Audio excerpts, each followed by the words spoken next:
deliver the welcome address.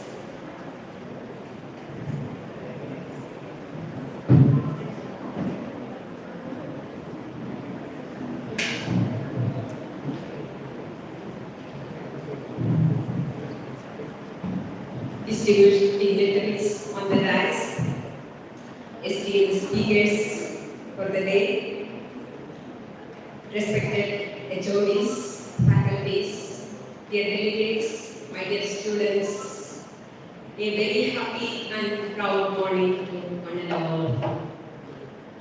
Today, we are gathered here for today's national seminar, Prepare, the role of Ayurveda in pre-diabetes and insulin resistance, which is a mission to strengthen the core timeless principles of Ayurveda through scientific evidence and collaborative learning. I'm sure this seminar will help you to develop deep thinking so that you can enrich your future to address the challenge of pre-diabetic and insulin resistance. With these few words, let me enter the duty entrusted on me. Doubling the pleasure of today, we have the esteemed presence of our Guru, Dr. Vasudeva Namboothiri sir, here for honoring. As you know, he was the former DAV, Principal of Government Ayurveda College Tirunelveli, and for many years he served as the Superintendent, HOD and Professor of Ayurveda Department. And I am sure he is the teacher of teachers who gathered here. And especially he generated a long queue of bus teachers, clinicians across Kerala, sometimes in his PhD studies across India. It is our privilege to have him here for today for honoring. With our most proud respect and affection, I welcome Dr. Vasudeva Namboothiri sir, for on behalf of all of you who are celebrating. And today's inaugural session is presided by our beloved principal, Dr. Sindhu C. Madam. There is no words to explain her. As you know, she's a dynamic mentor. Her excellence in academic excellence, campus development, and all duties she do with utmost dedication and perfect change the face of campus. She is really inspiring to all of us. With utmost respect and love, I welcome Dr. Sindhu C. Madam for this gracious meeting.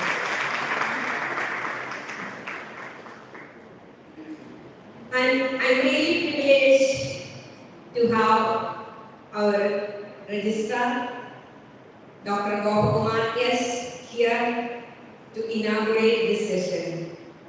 It's really a tough job for me. As you know, his profile, the achievements may be over 70 pages. It's really a tough job for me. I know whatever I say here, it will be insufficient to explain him. He won the National Award for Best Teacher for the first time by NCSM, Atreya Award, and many more awards. I'm really sorry I can't explain the lengthy achievements by you, and we are extremely happy and proud to have you here for inaugural address and also for inaugurating the session. We welcome you, sir.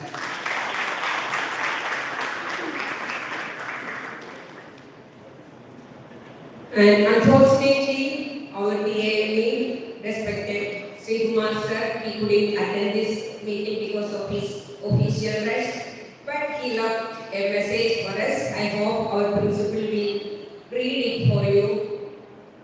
On behalf of all of you and for the institution, I welcome DAV Dr. Sri Kumar sir for this event. And for facilitation, we have the strong superintendent of our hospital, Dr. Subbu sir. His support and his strength and his close monitoring in hospital made a very harmonious campus. With all respect and love, I welcome Dr. Subbu sir for this function. And we have PTA President Manipal sir for felicitation. He is having a very active role as a PTA President for the development of our college and hospital. On behalf of you all, I welcome you, sir. We also have the President of Alumni Association, Government Ayurveda College Tirunelveli, Dr. Yogesh here to facilitate the occasion. I welcome you, sir, on behalf of the institution. We have Dr. Shaju, who is the Secretary of Government Ayurveda College Teachers Association, to felicitate this occasion. With most love and proud, I welcome Dr. Shaju for this function.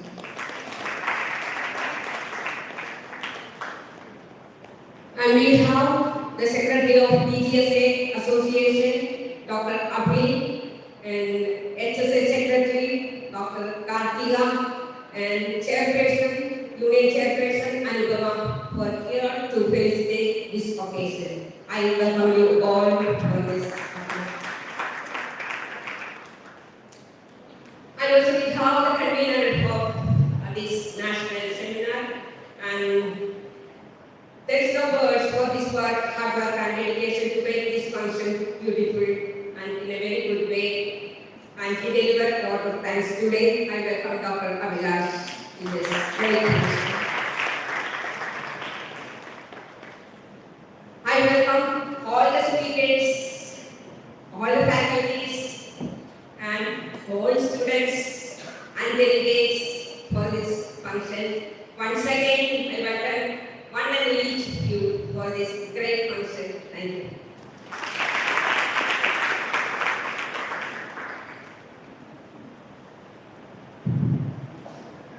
Thank you, ma'am, for your warm and inspiring words. I now invite Dr. Sindhu C, Principal, Government Ayurveda College Tirunelveli, to deliver the presidential address.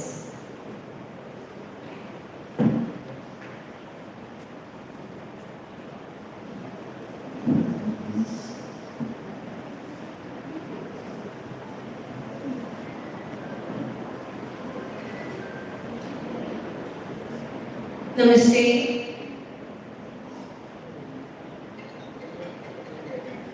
Honorable Registrar, Kerala University of Health Sciences, Dr. S. Government sir, most respected Dr. M.R.V. Namboothri sir, our former DAV, other dignitaries on the Dr. dais, dear teachers, HODs, and delegates from other colleges.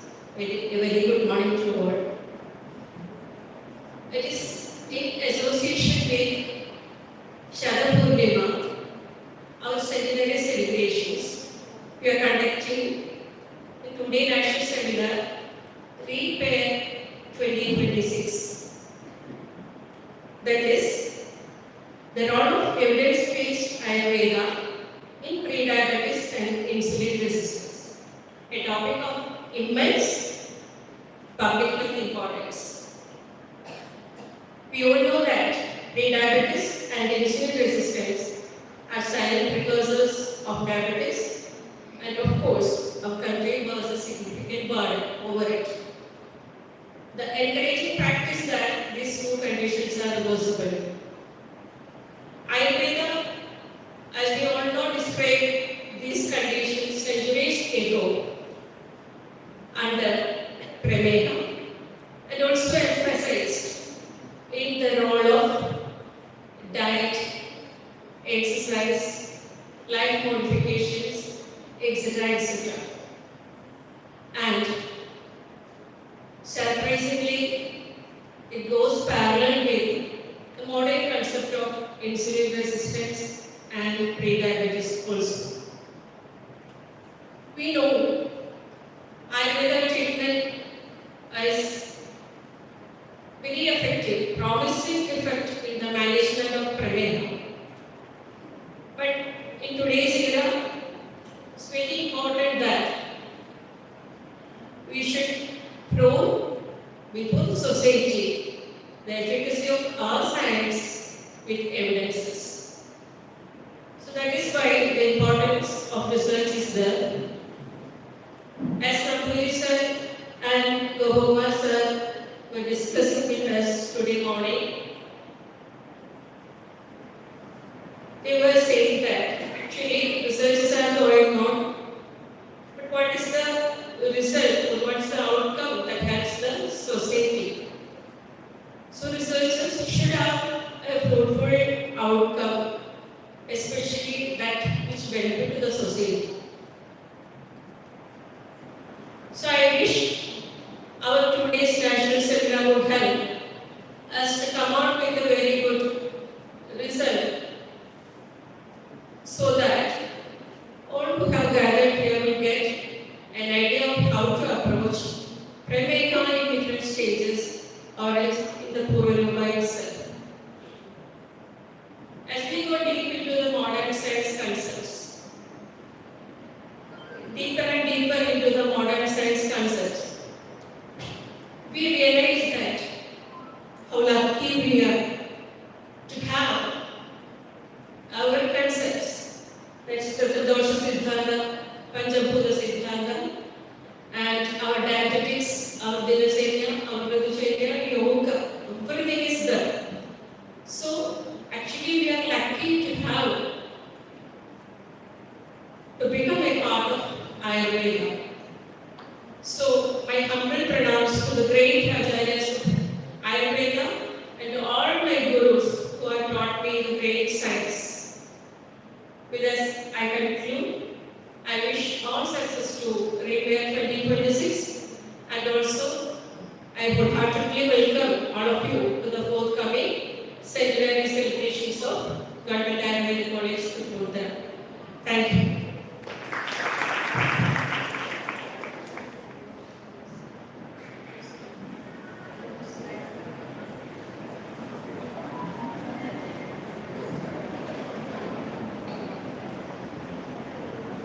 Thank you, ma'am, for your visionary guidance and encouragement. It's now time for the formal inauguration of Prepare 2026. I respectfully invite Dr. S. Gopakumar, Registrar, Kerala University of Health Sciences, to officially inaugurate the National Seminar Prepare 2026.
session. The special message from Dr. T.K. Srikumar, Director of Ayurveda Medical Education, will be conveyed by our respected principal, Dr. Sindhu Sinha.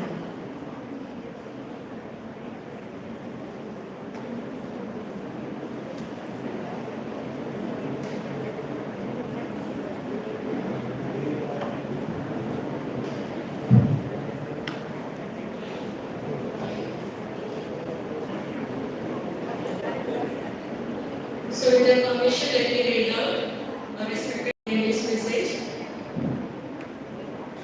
Shadabdi നിറവിൽ നിൽക്കുന്ന Tripunithura government Ayurveda കോളേജിന്റെ ശതപൂർണിമ എന്ന 100ാം വാർഷിക ആഘോഷങ്ങളുടെ ഭാഗമായി നടത്തപ്പെടുന്ന Pre-Diabetes എന്ന ദേശീയ സെമിനാറിന് എൻ്റെ എല്ലാവിധ ആശംസകളും അറിയിക്കുന്നു. വളരെ പ്രസക്തമായ Pre-Diabetes, Insulin Resistance എന്നീ വിഷയങ്ങളെ ആസ്പദമാക്കിയുള്ള ദേശീയ സെമിനാറിൽ പ്രശസ്തരായ ഒട്ടനവധി ക്ലിനീഷ്യൻസ് പങ്കെടുക്കുന്നുണ്ട് എന്നുള്ളത് സന്തോഷകരമായ വസ്തുതയാണ്. ഡയറക്ടർ പദവിയിൽ എത്തുന്നതിന് മുൻപ് തൃപ്പൂണിത്തുറ ഗവൺമെന്റ് ആയുർവേദ കോളേജിലെ രസശാസ്ത്രം പേഷ്യൻഷ്യ കൽപ്പന വകുപ്പ് മേധാവിയായും പ്രിൻസിപ്പളായും ഞാൻ സേവനമനുഷ്ഠിച്ചിട്ടുണ്ട്.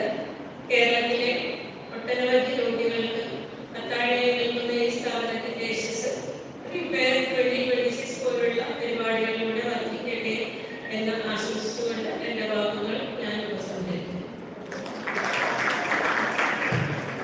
Thank you, ma'am, for conveying the message. Now I invite our respectful principal, Dr. Sindhu Sinha, for honoring our beloved Guru, Dr. M. R. Vasudeva Nambutri sir.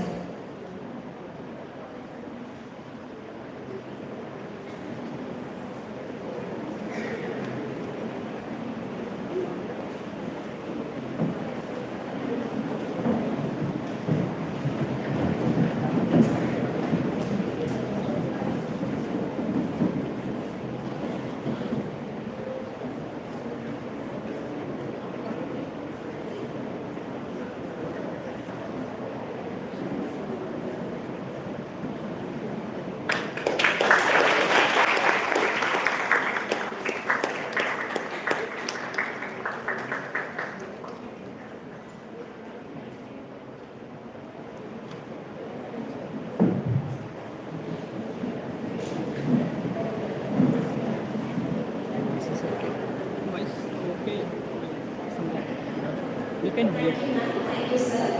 We now proceed with the health station analysis. I respectfully invite Dr. M. R. Abdul Shukur sir, Superintendent GSH Tripura, for the health station analysis.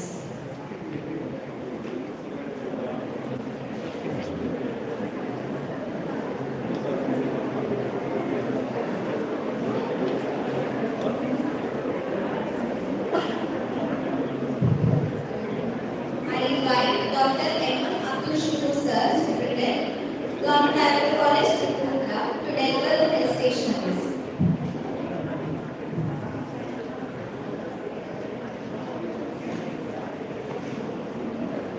Respected delegates of the life, distinguished guests, esteemed faculty, researchers, practitioners, students, and participants.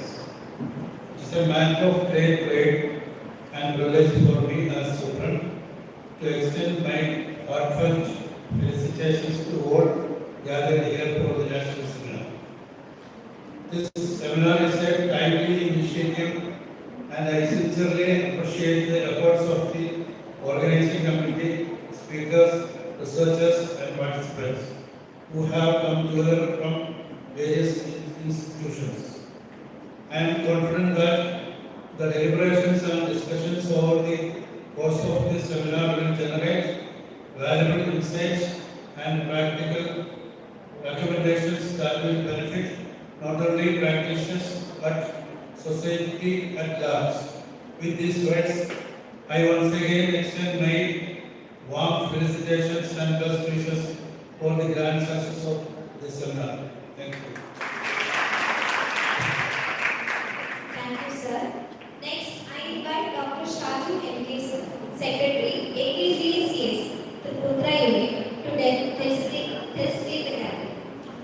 Respected dignitaries, dais and of the dais. Now the participants of the seminar can attend the program.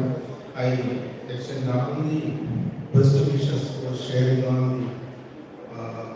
the important thoughts or inputs and outputs that you share in this training, and I congratulate my colleagues and especially Dr. Abhinaisa and Ranya Madam for making this as a fruitful success event.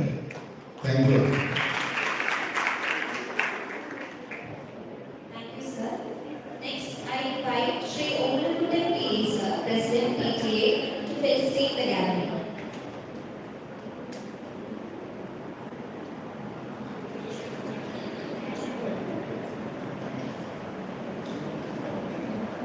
ഈ വഴങ്ങുന്ന ഭാഷയിലേ സംസാരിക്കുന്നുള്ളൂ. മലയാളമാണ്. യോഗത്തിന്റെ അധ്യക്ഷ നമ്മുടെ ആരാധ്യയായ principal Sindhu സിമ, യോഗം ഈ programme ഉദ്ഘാടനം ചെയ്യാനെത്തിയ doctor S Gopakumar sir, സ്വാഗതം ആശംസിച്ച ശ്രീജ സുരേഷ്മ, മറ്റ് വേദിയിലും സദസ്സിലുമുള്ള മഹനീയ വ്യക്തിത്വങ്ങളെ, പ്രതിനിധി എന്നുള്ള നിലയിൽ ഈ പ്രോഗ്രാമിന് നമ്മൾ ശതപൂർണിമ ആഘോഷത്തിന്റെ ഭാഗമായി സംഘടിപ്പിച്ചിട്ടുള്ള ഈ സെമിനാറിന് എല്ലാവിധ ആശംസകളും നേർന്നുകൊണ്ട് ഇതിന്റെ സംഘാടക ഉദ്ദേശിച്ച രീതിയിൽ ഇതിന്റെ ലക്ഷ്യപൂർത്തി ഉണ്ടാകട്ടെ എന്ന് ആശംസിച്ചുകൊണ്ട് നിർത്തുന്നു. നന്ദി, നമസ്കാരം. Next, I invite Dr. Yogesh Prabhakar, Secretary, Alumni Association, to felicitate the gathering.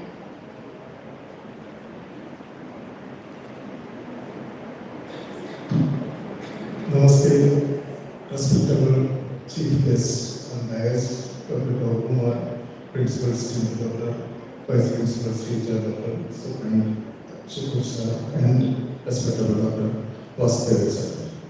And my dear friends, there is no significance of a detailed speech at this moment because 2 days very creative and innovative discussions and classes are going to happen this next 2 days, and my duty is to this special year of this college. You all know that it is a completion of 100 years.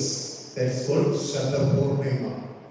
In this Shatapurnima year, last month, our respectable health minister inaugurated this 1 year duration of 1 year as a celebration of Government Ayurveda College Tirunelveli to announce the global Ayurveda world that there is an Ayurveda college which announcing to the world the significance of importance of Ayurveda to the world, completing 100 years. It's a rare one. We know 125 years of our senior Government Ayurveda College Tirunelveli is there. Here, along with that, this is also a great achievement of 100 years completion. As a part of this, we need the organizing committee is inaugurating various activities for a year back, and this 2 days highly important seminar, national seminar is as part of this Shatabdi celebration. My duty is I am representing 99 years of students who completed Ayurveda from this institution, college. So on behalf of that alumni association, I am extending all the best wishes for the delegates and participants to achieve a great success in pre-diabetic seminar, or which is called as repair. And this which is a very, very important subject for the present era. All the great wishes and great success to the organizers and delegates and participants for this on behalf of alumni. Thank you. Thank you, sir. Next, I invite Dr. Abhi KP, President PGSA, to felicitate the gathering.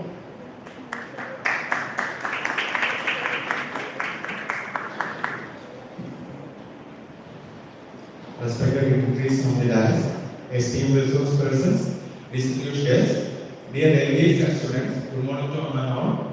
It's an indeed a moment of great pride and honor to be a part of this August gathering. On behalf of PGSL, I extend my heartfelt felicitations to all the dignitaries and eminent personalities present here today, whose presence has truly elevated the significance of this seminar.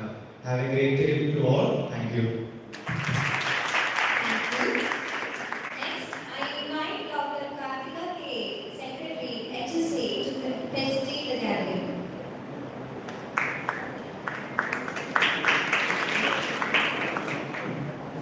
Respected dignitaries of the dais, dear faculties, teachers, and dear delegates, on behalf of Renora HSA, I express my esteem, felicitation on the occasion of graduation, prepared national seminar.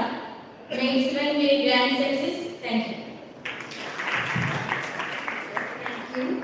Next, I invite Anupama Dia, Chairperson, College Union, to felicitate the gathering. Esteemed guests, dignitaries on the night, all the teachers and friends, very good morning to all. On behalf of Viva College Union, I wish to felicitate all the organizers of this program and all the participants a great success. Thank you. Thank you all for your gracious words and support. To express gratitude, I invite Dr. Abhilash M, Convener, Scientific Committee, Prepare 2026, to deliver the vote of thanks.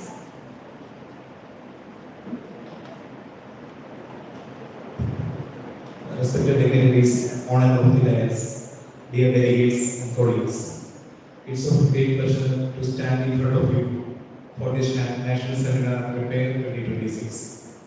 This hall is a renovated auditorium. It is air conditioned also. So the motto behind the management of diabetes mellitus, there are three factors which are contributing to diabetes. They are Ushna, Snigdha and Guru. So we have solved the problem of Ushna. It is next to our Guru and Snigdha. So Guru means we have to make the discussions and presentations as level so that the concept is assimilated well. And also Snigdha means not always we have to speak in a friendly manner. Sometimes we have to differ. Sometimes we have to see the Rusha part of the things. So that makes the assimilation of concepts easier. So to express this word of thanks, I also, in accordance with the theme of the seminar, I would like to express the word of thanks in pairs. So this program was the beginning of this concept of this program was just 2-3 months before principal told me to whether there is a possibility to conduct a national seminar for 2-3 days and there can be some chance for funding. So what could be the subject and how we can conduct like that principal told. So I replied, means as part of the centenary celebrations we have a seminar committee and vice principal is convener of that seminar committee. So we'll be discussing about the possibilities and the probable topics for the national seminar. So that is the way we have reached this topic. And so I express this word of thanks for principal and vice principal first. And then our previous director is Anduri sir, also our now director K.D. Shivkumar sir. Both of them are very much academic friendly and means providing all support for the academic guidance and all these details. So I express the thanks to Nanduri sir and director sir.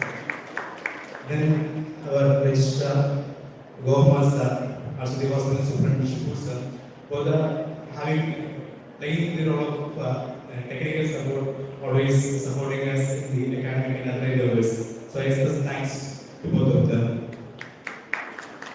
Then the agencies PTA and alumni, both of them are again supporting from the outside backbone of the institution. So I express the thanks for both these organizations. Then the students and teachers are the essence of this college. So Ayurveda Seminar and College Union, I express the thanks for both of them. Then last but not least, the PGs and house surgeons. They are the real young birds which needs to be the future of Ayurveda. So I express the thanks for the PGs and house surgeons. Especially I want to highlight some of the PG scholars like Dr. Anusha, Dr. Abhijit, Dr. Afi, who have been working hard for this. And also some of the conveners, especially Pravitsa and Shirosha Madam, working on all these details. Thank you all.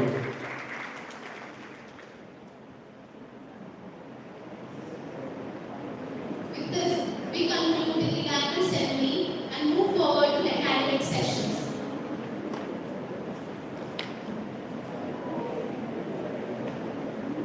It is my proud privilege to introduce our esteemed keynote speaker, Dr. S. Kumar Sir, Registrar of Kerala University of Health Sciences, a distinguished academician, clinician, researcher, and inspiring teacher. He is a gold medalist and first rank holder in BAMS with dual MD degree in Ayurveda and Ayurveda. He is the recipient of prestigious Atreya Award from Government of Ayurveda for Best Ayurveda Teacher. With decades of experience in teaching, research, academic leadership, and international scientific contribution, he has played a pivotal role in advancing Ayurvedic education and public health initiatives in India and beyond. We are deeply honored to have him with us today. Now,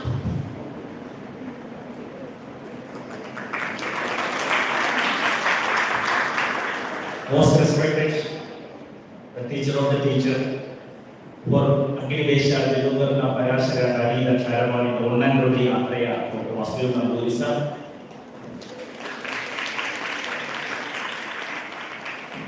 Most respected President of the function, my beloved sister, Sindhu teacher, and my most beloved sister number 2, Vice Principal, Srijan teacher. If there are sisters, they should do brother number 1, Supran Abdul Shukur sir, and dear Abhyas sir, Shaidu sir, PTA President Manipal sir, dear Yogesh, and representatives of College Union, PGSA, consultants, and my dear teachers, dear students and delegates. When we talk about diabetes mellitus, I know all the problems of diabetes mellitus. My family, myself, we have seen that much of the impacts of diabetes mellitus. So when I received the invitation, I definitely thought that I should attend the function to share my points as a victim, as well as a teacher, as well as a clinician of diabetes mellitus. See, when we talk about Ayurveda, the main problem is those who talk about principles will never bring them to the practice to some extent. When we talk about the practice, there may be less connection with the principle. So my humble primary request to the entire audience, at the end of these 2-day deliberations, kindly make a connection between the principle and practice, and I would like to request Principal Madam to specifically appoint a 2-3 members committee today itself to write the points which can be implemented in the OP of Tirunelveli Government Ayurveda College Hospital after the deliberation. Request number 2, at least identify some of the research questions which can be conducted in Tirunelveli Ayurveda College at PG level or higher level. Because every time there are so many number of seminars in diabetes mellitus we have already witnessed. So the request number 1 is very important. If somebody is taking a particular diet, yoga, exercise or a package in Ayurveda, which is tested for the reversal of the pre-diabetes condition, please note it and implement through the OPDs of Swastavrta, Ayurveda, Yogamika, Prasudi Tantra. Why I am telling Prasudi Tantra? Because when we talk about insulin resistance, PCOD spectrum is also there. So Swastavrta can design a healthy diet which can definitely think in the direction of reversal of the pre-diabetes, and the Nidana can diagnose the concepts as well as the practical issues of pre-diabetes, because most of the time pre-diabetes doesn't show much symptoms. Only by the proper diagnosis of the Nidana factors as well as the genetic history in the lifestyle factors, only we will be getting some inputs. So that department is important. And coming to the client chikinsa, definitely by incorporating the clinical inputs from different chapters of client chikinsa, we can do it. So start an OP, and that will be the contribution of this Satapurnima of Tirunelveli Ayurveda College. When we celebrate Satapurnima, there should be some contribution to the public health, and that should be against a disease which has become the national or world pandemic, diabetes mellitus. So when diabetes mellitus affects the children, especially the female children, in terms of insulin resistance and PCOD, we are protecting the future generation also. So I humbly request the organizers of this seminar to bring the content in the form of an OPT, which should be documenting, maintaining every aspects of these two subjects, which are closely connected, pre-diabetes and insulin resistance, and definitely some research should be there. And I would like to tell you that Kerala University Health Science will definitely give all help if you are ready to conduct a research program between School of Fundamental Research in Ayurveda and Tirunelveli College in the same two subjects. So these two subjects can be taken as the showcase in your Satapurnima. Because otherwise, no, there is no use, because in that fingertip we will get the information. You just press your fingertip in any electronic gadget, you will get every knowledge of the so-called pre-diabetes and insulin resistance, but implement them into the practice. So I am once again confirming that Kerala University of Health Science will definitely help a high-level research if you are coming with a project between Tirunelveli College and SFRA, your neighbors. So that will be really adding to the fragrance of the celebrations of Satapurnima. Okay. Now I come back to the topic. Since Nambudiri sir is there, we should not talk much. Even that some of the clinical inputs which I personally believe which are important that I will be share with you. Prameho Manushantinam. If you read Charaka Samhita, before that one more point I will tell you. When we are talking in seminars, there is a great problem. There will be one mass who are filling the chairs, my dear students. They may not be knowing about the textual concepts now. They are less interested in textual concepts nowadays. And the other group who know everything about the text may not be understanding the other component of the issue. So what I am telling, I will be switching over between these two languages till the next 20 minutes. So for my students, I am telling you the discussion about diabetes in Ayurveda may be correlated with the Prameha. You very well know that is the popular name even in Malayalam language, Prameha. Prameho Anushantinam. When we talk about the Charakasamhita's concept of Prameho Anushantinam, that is a disease which is having that much of accelerated progression. The word is important. Accelerated progression of the disease. There are 10 dusha. My dear children, you very well know every disease is the product of the biological interaction between dosha and the dusha. In case of Prameha, you are getting 10 dusha, means different tissues are affected in Prameha gradually, sequentially, systematically, and that itself says that Prameha should be addressed at different level. And when I was a student studying in second year in Government Ayurveda College Tirunelveli, just like you, one of the question paper appeared. There is a question appeared in the question paper. By Prameha Purvarubas are mentioned in the last of the Adhyaya. I think Nambudiri sir also told me in several places. In every place, Purvarupa will be telling first and then only Rupa. Then I was thinking, there are so many questions, and why this question came? There are so many questions to be asked. Then my teachers told me that Prameha Purvarubas are highly diagnostic. I think that the Prameha Purvarubas which are highly diagnostic mentioned in our science are very much similar with the pre-diabetes and insulin resistance. Vedanga Gandha Shidinatto Mange Shayyasana Sopna Sukha Vishanga. I think most of you know. Complete the third line. Second year Udana students, higher research students. Pranit, my dear Pranit, tell your students to complete. You know, I know. Tell your students completely. See, when we are attending a seminar on Prameha, you should be taking the chairman. Please, tell louder. Let us enjoy the session, please. Tell louder.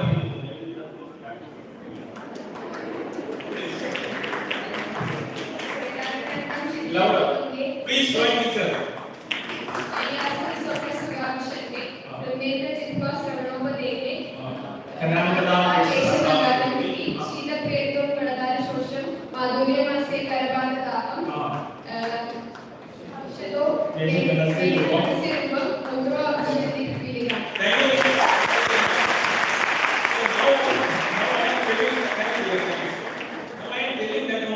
the greatest Atraya is there, Namboodirisa is there. Namboodirisa was filling the gap of his role as the most junior student who is studying Vidana, representing the entire college union. So what I am telling, all the clinical features mentioned in the Pramega Purvayovas, if you are having an analytical eye, the reflective features of the pre-diabetes only. And one more thing I will tell you, when I was studying and being a student, I was very much interested by one sloga from, I think it is from Susudasa, Sajagi Government Ayurveda College Asana Nidreshaya Pravite. Sorry, Pravite Asana Nidreshaya Shaina Sovananichari. My dear friends, just pay attention. Sajagi Government Ayurveda. One person who is walking will feel that I should lift a chair. Then he will be interested to sit. And then when he is sitting, he will think that if I am getting a coat, I will lay down. When he is provided with a coat, definitely he will think that I want to sleep. That is the level of sedentary lifestyle, which will be very much exclusively seen in Pramega Yoga. So my dear students, in your class, if anybody is coming, entering in class and suddenly attacking a chair and getting seated till the end of the classroom, that may be the indirect representation of sedentary lifestyle. Eka Shayasanam, that is very clearly mentioned. So what I am telling, in pre-diabetes, it is not a new term for Ayurveda. If you are able to read in between, getting some sorrow in the mind, if there is a ability to read in between the lines of Ayurvedic classical literature, definitely you can understand pre-diabetes is very clearly mentioned in Ayurveda. Okay, what is pre-diabetes? The sugar level, the fasting blood glucose level will be high, but it may not be up to the level of to be called as diabetes mellitus. And what is the benefit? If you are able to provide the right treatment, the right reversal can be done by your ahara, vikara, vichara. All the four components are important. See what I am telling? Say for example, if you are able to take a very good food style, if you are able to have a definitely proven diet style where more fiber content is there, minimum carbohydrate is there, healthy fats are there, avoiding the trans fats as well as the other saturated fats, and lean proteins. These are the four important components by the modern nutrition. See the lean protein, the avoidance of the trans fats and the super saturated fat, and if you are going to select the minimum carbohydrates or the healthy carbohydrates with the minimum 30 grams of fiber per day, minimum 30 grams of fiber per day, definitely that will be a good diet, good diabetic diet or a good pre-diabetic diet. When we come to the PCOD, we very well know there is insulin resistance. What is insulin resistance? When we talk about insulin resistance in modern medicine, let us never stay away from the basic concept of avarana. Namboodirisa, I always believe that when Acharya started describing Pramega Yoga, he started with Udaka Meham first. I think my students very well know there are 10 types of Kavaja Pramega, in which the Udaka Meham is the first one. And what is the line of Udaka Meham? Normally we will not study. It is clearly mentioned that Nirgandha Udago Bhavam, Acham Sthidam Gavushidam, Nirgandha Udago Bhavam, Megha Udaka Mehena. The water like urine will be there, the kleda will be minimum. Any metabolic waste which is cleared through the water can be called as kleda. That is why Mutrasya kleda vahanam. So, in the very first type of Pramega, Udaka Meham, the Mutra is almost similar to the normal water with the minimum kledam, but you when progress towards, when you come to the next Meham, Sandra Meham, Sudha Meham, Shaneshali Meham and Siddha Meham, then you come to the Pittaja structure of Meham, finally to the Madhu Meham, you are getting the classical manifestation of diabetes mellitus. So I can tell you the clinical features mentioned in the early types of Kavaja Pramega may be similar to the pre-diabetes condition where kleda is minimum in quantity as well as quality. So my point number one, which is to be further discussed and analyzed, is the early Kava Pramega like Udaka Meham, Siddha Meham, Sandra Meham, Sudha Meham are gradual progression of the pre-diabetic stage to the diabetic stage. When we reach the Pittaja Meha, Chara Meha, Kala Meha, Hydra Meha, we can really see the vascular involvement because Pitta rectas are connected. The most dreadful complication of the diabetes mellitus is microangiopathy and macroangiopathy. My dear students, please learn about the Sroto Dushti with the modern science. Nowadays, when you go to any diabetic patient, either he will be suffering from diabetic retinopathy or diabetic nephropathy or even diabetic neuropathy with the involvement of small and comparatively bigger blood vessels. What is microangiopathy, macroangiopathy in Ayurveda? See, we always discuss the terms Sravana, Srota, see. Other than the first year anatomy, physiology, second year Sroto Dushti by Nidana, what is Sravana, Srota, see? The latest researchers tell that the innermost layer of the blood vessel, we call it the tunica intima. The very well the innermost layer, which is lined by a specific epithelium called which is lined by a specific cells called endothelium. We call it as vascular endothelium. Dear students, please read again and again.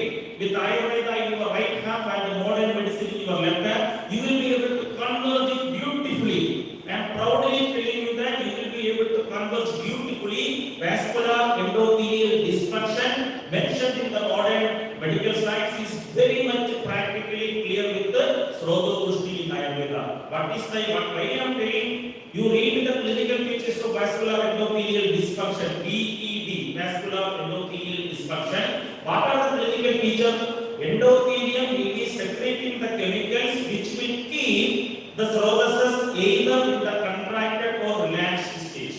In other words, we can identify how much a blood vessel should dilate or how much a blood vessel should constrict is decided by the chemicals secreted by the vascular endothelium, including the nitric oxide. So that secretion of the chemicals from the endothelium is nothing other than Sravana, Srodamsi as per my minimum understanding. Generally, when an Ayurvedic doctor talks about Srotas, they will use the terminology that Srotas will be transmitting something. Srotas are the pipe channels which will be transmitting something. No, beyond that, Srotas can secrete. That is why Sravana Srodamsi. So that concept of Sravana Srodamsi secreting something into the lumen of the Srotas is very much correct with the vascular endothelial dysfunction. So whenever there is vascular endothelial dysfunction, the issues of the microangiopathy and macroangiopathy will manifest and finally it will be leading to atherosclerosis. That is what I am telling. When somebody is having a Medo-Dushti, with more LDL and triglyceride, there can be an internal intimal injury which will be leading to atherosclerosis. So my point is very simple. Vascular endothelial dysfunction, the first stage, then you are getting the atherosclerosis, which is very much similar with the development.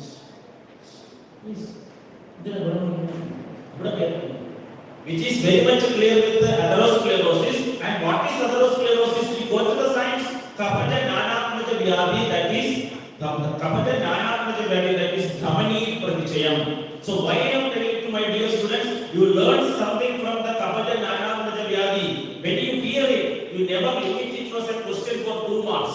It is not a question for the examination, it is a question for the publication. Dhamani Pradhichayam is nothing other than atherosclerosis, and that will be leading to a Sroto-Roda, by which ischemia will be there. Wherever there is Sroto-Roda, there will be lack of blood supply, ischemia.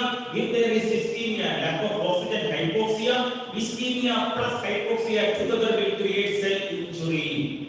I am telling you, ischemia plus hypoxia will together lead to cell injury, and that is nothing other than dhatu bhagam tissue level destruction, which is happening in eye, kidney, brain, heart, everywhere. So my fundamental principles, what I am telling here, are very much important. So when you learn Ayurveda in your junior classes, second year, third year especially, understand why it is relevant in the modern pathology, especially in diabetes mellitus. Okay, then let us come to the treatment domain. According to Ayurveda, Prameka Chikitsa is multifactorial. I am telling you, Prameka Chikitsa is multifactorial simply because you cannot simply rely upon a drug.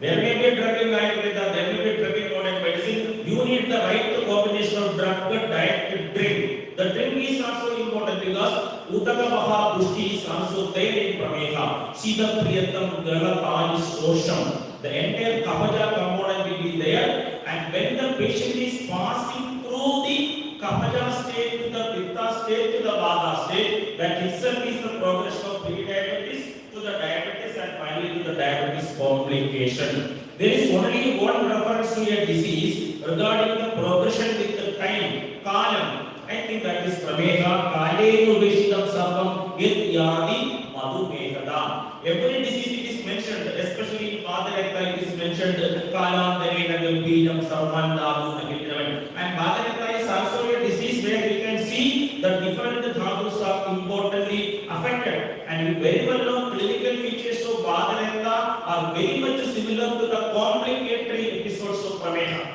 Say for example, when you read Vadarekta, you can see Rekta Marga Vihindya Sushaka Sandishu Mayudaha Nishya Anyonya Mavarya Vedana Phalantesul. So the obstruction of the blood vessels, especially to the Shaka, the periphery, is very much suggesting the possibilities of peripheral vascular occlusive disease. So peripheral vascular occlusive diseases mentioned in the context of Vadarekta, where you are getting the features of the involvement of the endothelium is applicable to Prameha also. So my point is very simple, from the Kapaja Prameha to the Pittaja Prameha to the Vataja Prameha, that is very very important in addressing pre-diabetes, by which you can prevent or you can reverse some of the pre-diabetes to normal condition. I will tell one more thing. I think the stage-wise dosha dominant samprapti is mentioned to Prameha only because of this point. Vasti Masterite Gurude Prameha and Dushita Kava, Dushito Babu Pleka Seda Meta Rasamisham. That is the primary stage. Then Pitta Rekta spectrum, and finally Vata up to the level of Gorgeous. So my point is, you select the concepts in Ayurvedic science, incorporating from Prameha, Vadarekta, Vedo Drushti, Nana Prajavyadi, concept of Avarana, concept of Ama. I told a minimum 6 area. From all these 6 areas, collect the maximum clinical inputs and then apply it in the practice. How to apply it in the practice? I always talk about the methodology only, because we have to travel from the word to word. I always respect the word in the science. What is word? W-O-R-D. Am I right? W-O-R-D. Word is Shabdam. Shabdam is Aptopadesham. Aptopadesham is the pranam, the textual hypothesis. And from the word to ward, what is the real ward in Tirunelveli Ayurveda College Hospital, where the patients are there. So word to ward, the only letter changes is O to A. W-O-R-D word, W-A-R-D word. So O to A. Every word in the textbook is an opportunity, that is O, opportunity for an action, a clinical action, therapeutic action A in the word. So every word you study, my dear students, for you only I am telling, you don't simply study for the mark. When you read that in Prameha, first stage is Kapha, you identify that the soft tissues are affected. If you are able to prevent it, then it will not go to the Pitta level and it will never reach the final stage of Vata domination. Apply it. So word to what is important. I will tell you the methodology, how to apply. I am telling you, when you are sitting in the OPD, you are getting a 14-year-old, 15-year-old female coming to the clinical features of mild to moderate obesity. There may be PCOD, there may not be PCOD, if there is obesity, especially if there is central obesity. What is central obesity and Ayurvedic correlation? You respect Charaka Sampida. Charaka beautifully told the clinical manifestation of Staulya. What is Staulya by Charaka? Meda Mamsa Adivruddhatva, the Chalasmi Udarastanaha. Ayatho Ubadayosaho Nano Adistulya Muchane. That is clearly told. Meda Mamsa Adivruddhatva, the Chalasmi Udara. So Udara, the central obesity, which is a typical component of the metabolic syndrome. According to modern medical science, there is a concept called metabolic syndrome. In metabolic syndrome, you are getting the coexistence of type 2 diabetes mellitus, coronary artery disease, and even hyperlipidemia. That typically similar with the Meda Drushti and Mamsa Drushti. So Staulya mentioned in Ayurveda. You see, if you are getting an overweight girl with mild to moderate obesity, check the possibilities of insulin resistance, check the possibilities of PCOD, and pool such patients into a group and specific diet with the contribution from Department of Swasthavrata. I am telling you, if the PCO, if the patient with obesity is coming to a Kaisa OPD, I am not telling you about the PCO. I am telling about a mild to moderate obese girl with 13, 14, 15 years coming to Kaisa for any other disease. She may be coming for a CASA, she may be coming for a joint pain, whatever be, as identify such patients and categorize them in a single pool and send them to Vidana department or Prasudi department to diagnose pre-diabetes and PCOD. If there is pre-diabetes, no PCOD, send them back to the Swasthavrata department for getting a diet package. Send the yoga department for the appropriate yoga and then make the entire documentation. If you work together for 1 year from Department of Roga Nidana, Kaya Chikitsa, Prasudi, Swasthavrata, you will be getting an volume of data which will tell how many patients are coming with the pre-diabetes or PCOD, how many with the alone PCOD or alone with pre-diabetes, and what is the outcome. Sindhu teacher, this is my humble request, try to implement it. These 4 departments, diagnosis level Nidana department, Prasudi department, if there is PCOD, Swasthavrata, the diet, the yoga plan, and Kaya the treatment plan. If any other department is having importance, please utilize it. So this repair seminar should bring with a practical implementation protocol, then only these 2 days will be well utilized. Okay, coming to the management, I always tell in Prameha, the concept is very simple. When you come to the Vadiga Prameha, it is very difficult to address the system. It is very difficult to reverse the damage because when Vata is the main dosha with the other doshas are there, it will be a very difficult stage. But the most honeymoon phase of Prameha is Kavaja Prameha. The most healthy period of Prameha is Kavaja Prameha, where you can treat it beautifully. In Kava Prameha, Lenkana can be done by fasting, by dieting, by upavasa, by controlled diet, and even by vyayama. The strengthening exercise, that is very important. Actually, most of the Ayurvedic concepts are not properly marketed. I would like to use the term marketing. We talk about the vyayama, how we are applying in practice. We are not applying vyayama in practice because other than simple walking, jogging, running, cycling, swimming, the specific muscle strengthening exercises are important in pre-diabetic and diabetic care. When the muscles are utilizing maximum glucose, definitely diabetes can be controlled. So calf muscles, the muscles of the gluteal muscles, etc. should be strengthened. So specific muscle strengthening exercises should be designed by Ayurvedic people with discussion from other area. We always tell 2 lines sloga, vyayama. Everybody will tell Yadavam Karma Samartyam. What is the next? Devo Agni Meva Sankashaya, Vibhakta Garaga. Everybody know that is the universal song of Ayurveda. But how to bring into the practice, which are the muscles to be empowered? What is the muscle exercise? So that is to be also done. So I am telling you, there are so many concepts in the crude Ayurvedic language which are considered as literature. Let us convert the literature into scientific implementation. Madhumekitva Mavanya Vishakti Parivarjitaha Shilajadu Tulanabhya Prameha Prudakava. Let us think about the role of the rasayanas which can prevent the insulin resistance. If Shilajadu you are getting in the purest form, let us have studies how Shilajadu can be effectively addressing, bringing back the condition of the pre-diabetes or other rasayana. According to modern medical science, they are telling the usage of the minimum usage of the lesuna-like preparations are very essential in keeping the cirrhosis intact. When you take lesuna in the controlled quantity, they are highly essential for the vascular health. When modern medicine is telling that garlic is used in the purest form, in the controlled form as a drug or medicated diet, it is essential in the vascular health. That is Ayurveda also told Pitta Rekta Vijapokta Samastavarana Vedasayana Vidhanena Lesino Samdishidam. So my humble point is this much only. Prameha, the first disease which is having Prameho and Shaktina, tells clearly that it is a progressive disease. Point number 1. Point number 2, Prameha will start with the Kapha stage, then will go to Pitta, and finally Vadiga, then it is comparatively Asadhya. Kaleya Udeshidam Sarvam Yad Yadi Madhumekadam. So the Kala is important. That is why pre-diabetes to diabetes, diabetes to the diabetic complication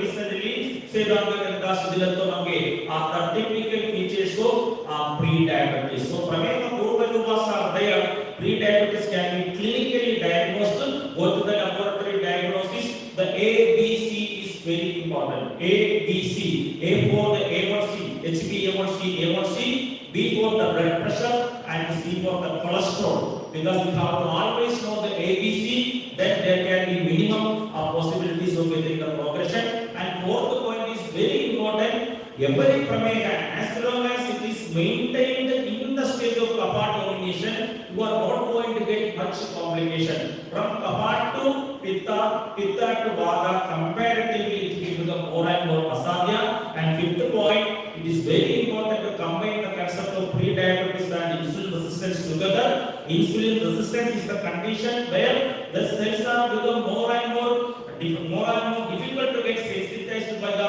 insulin. They will not be responding to the insulin. That is nothing other than avarana. And in such conditions of avarana, amapachana, dhatu, agni, dipana drugs are essential. I firmly believe that insulin is coming under dhatu agni boosting conceptually. So agni or dhatu agni should be empowered by the diet. Anything which will cause roga, anything which will promote vascular endothelial dysfunction, anything which will promote atherosclerosis should be minimized. That is coming under abhishanti. Abhishanti is very, very important. It will and turn from Shantantra Samhita to this century. I am concluding. Abhishanti, please have an eye on Abhishanti, the will and turn from Shantantra Samhita to the 21st century. Paichilya, the Gaurava, Drevya, Virudhva, Resavaha, Sira, Datte, Gaurava, Tasya, Abhishanti. That means say permanent bye-bye to Abhishanti. Whatever be their appearance, whichever film star and cricketer promoted through the visual video, let us permanently tell bye-bye to the Abhishanti, because Abhishanti is still damaging the endothelium of the blood vessel and they will be leading to atherosclerosis and further complications in the head, kidney as well as heart. The three marmas are not simply told in Ayurveda. The head, all brain pathology, the vasti, all the nephrotic pathology, and the heart, all the cardiac pathology are very, very important in diabetic care. So Ayurveda should be used in terms of the pramadhi drugs. The opposite of Abhishanti is pramadhi, which will never cause any type of roga. How you will identify roga in other advanced way? Go to the level of identification of the secretion from each muscular, each artery. What is the occlusion? Go for all advanced level of scanning. So quantify the roga in terms of modern investigation and apply the medicines how they are bringing the effect. Then you will confidently feel that Ayurveda can minimize the roga. There are so many classical concepts mentioned in Avarana Chikitsa, Medo Chikitsa, Staulya Chikitsa, Pramekha Chikitsa, which can be practically used in managing or reversing pre-diabetes. So I am concluding. There are so many things to tell. So many speakers are there. My points are the points which I want to stress that should be applied. So please document the conversations of this seminar and try to make a wing of pre-diabetes where Roga Nidana, Kraya Chikitsa, Swasthavrata and Prasuri departments can be combined together. The responsibility for diagnosing, managing, food lifestyle modification, etc. should be given to all departments. A wonderful reference system from one department to other should be there. Use it for 1 year as a contribution of Sadapurni of Tripura College. Next year we can tell what is the real role of Ayurveda in reversing pre-diabetes, what is the real role of Ayurveda in addressing the most grand issue of our young children and female children with busybody. Then only the science will be implemented properly. Then only the science will become a practical solution for public health. And even PG students can also have the research projects. And I request the SFRI people, Dr. Anil Kumar Sir is here, Sindha Doctor is here, to discuss about a possible research protocol, high-level research, wherever you need a technical, financial help. Kerala University of Health Science will be ready to give all the help, by which there will be a memorable, there will be a preferable contribution of outcome can be delivered to the society in pre-diabetes and PCOD. That is my humble wish. I congratulate the entire organizing team for arranging such a practical based disease, which is highly important in the current era for discussion. All the resource persons are very, very eminent as speakers in their field, they will be sharing and don't make it as a paper, don't make it as a compendium, don't make it as a souvenir, bring them into the OPD, apply it, then only the real Ayurveda, the real word will come to the word. That's what I am telling, the word in the textbook should come to the word, and BAMS is not a medical graduation where Bachelor of Ayurvedic Medicine and Surgery. Always I would like to tell to my younger generation, BAMS is be Ayurveda in mind and soul. Be Ayurveda in mind and soul. Learn the classical concept of Ayurveda. Read the advanced researches with the modern medical science. Then the right-left combination of your brain will provide the best contribution to the public. Then only the science will be a practical public science. Without the public health, no science can progress further. So kindly do that. Wishing all the success to the 2-day seminar. Listen Ayurveda with an open eye. Learn Ayurveda, love Ayurveda, live Ayurveda. Thank you very much. Thank you so much, sir, for sharing your valuable experiences and insight. Now I request Dr. Gopakumar sir to graciously receive token of love, for which I request our principal ma'am, Dr. Sindhusi ma'am, to present the token of love.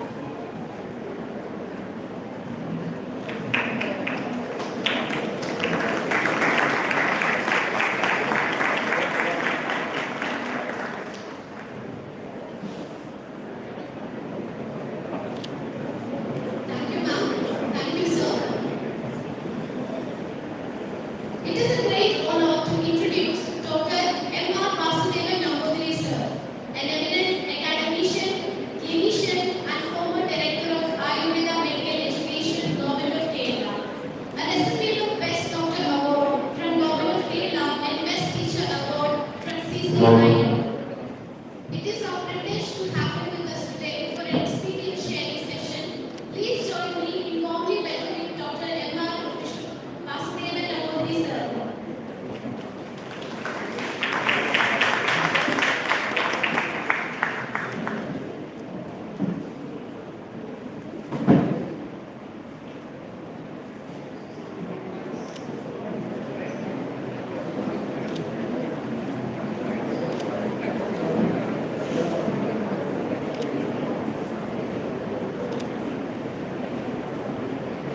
Respected Principal, Dr. Sindhu Madam, and beloved student and now the registrar of KVHS, Dr. Gopakumar. Significant dignitaries on and over the dais, my dear students, my dear teachers.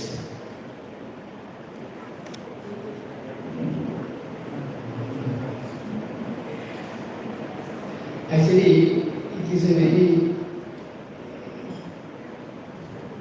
interesting day for me because I was not able to participate in the centenary celebration inauguration conducted some 2-3 weeks back. Anyway, today I am able to participate in one of the programs of national seminar. You see, regarding Prameva, all the basic principles were described by our beloved registrar. But still, I can add something, that's all. In Ayurveda, the diseases regarding urinary tracts, Mutra sclerosis, Mutra, it is Mutra, Roga, Mutra, Pravatija, Vedana, Nixane, Pachate, Adipravatija. After describing all the diseases related with Mutra, Pravatija, like Mutra Ashkari, Mutra Kala, Mutra Visha, he says that it is Mutra, Roga, Mutra, Pravatija. Vedana, Nixane, Mutra, Pachate, Adipravatija. Then he says, right? Mutra, Adipravatija, Roga, as 20 types of Mutra, Pravatija Roga, 20 types of Mutra, Adipravatija. See, this is the principle in, this is the principles in dividing the rogas, you see, but Acharya doesn't agree that it is a urinary tract problem, because when Susana explains about the indications of Uttaravasti, he says that Shitva Meha Uttaravasti. That's mean all the urinary tract or Asti treated with Uttarvasti, but Pramaha cannot be treated with Uttarvasti. It is no Uttarvasti is explained in Prameha. Why? It is not a purely Uttarvasta disease. So, it is not a Uttarvasta disease. It is a systemic disease. That is we already explained, Prameha mentioned in our sector. In modern text also it is told that diabetes is a disease of the vessels. He explained about the tunica intima. Diabetes is a disease of the vessels. Hence, always the complications, this Role is a villain, which is a complication of habituality. You see, in the treatment, Acharya explains that Lotrapaya, Koyakatarana, Padhavana, Arjuna Sanyagana, Gayatri Kashaya, Gayatri Dharmi, Tradition Prasarana, Kape Traya, Chaudra is the Kashaya, then Pitte Traya, Chaudra is the Kashaya. Then he says that. But it's an explain. Yasaswamedi Panana, ever goes to Paru. You see, even the medication of food is explained in Brahmanism. Yasaswamedi Panana, ever goes to Paru. Paru relations and I have studied that it is explained, which means that in Brahmeka, water is medicated, food is medicated, everything is medicated. You see, one prayoga is there. Vasideshu Varakvate Sharvarim Shoshite Swaha. That study was conducted at Ayurveda Ayurveda as a PG. This is what this Gotama is collected and it is kept in Varakvata for overnight. Vasideshu Varakvata. Then it is again taken and cleaned with good water. And before and after this positive 2 times samples were collected and that were subjected to SPTC and AS and other deep study. Then one thing we got a very good information.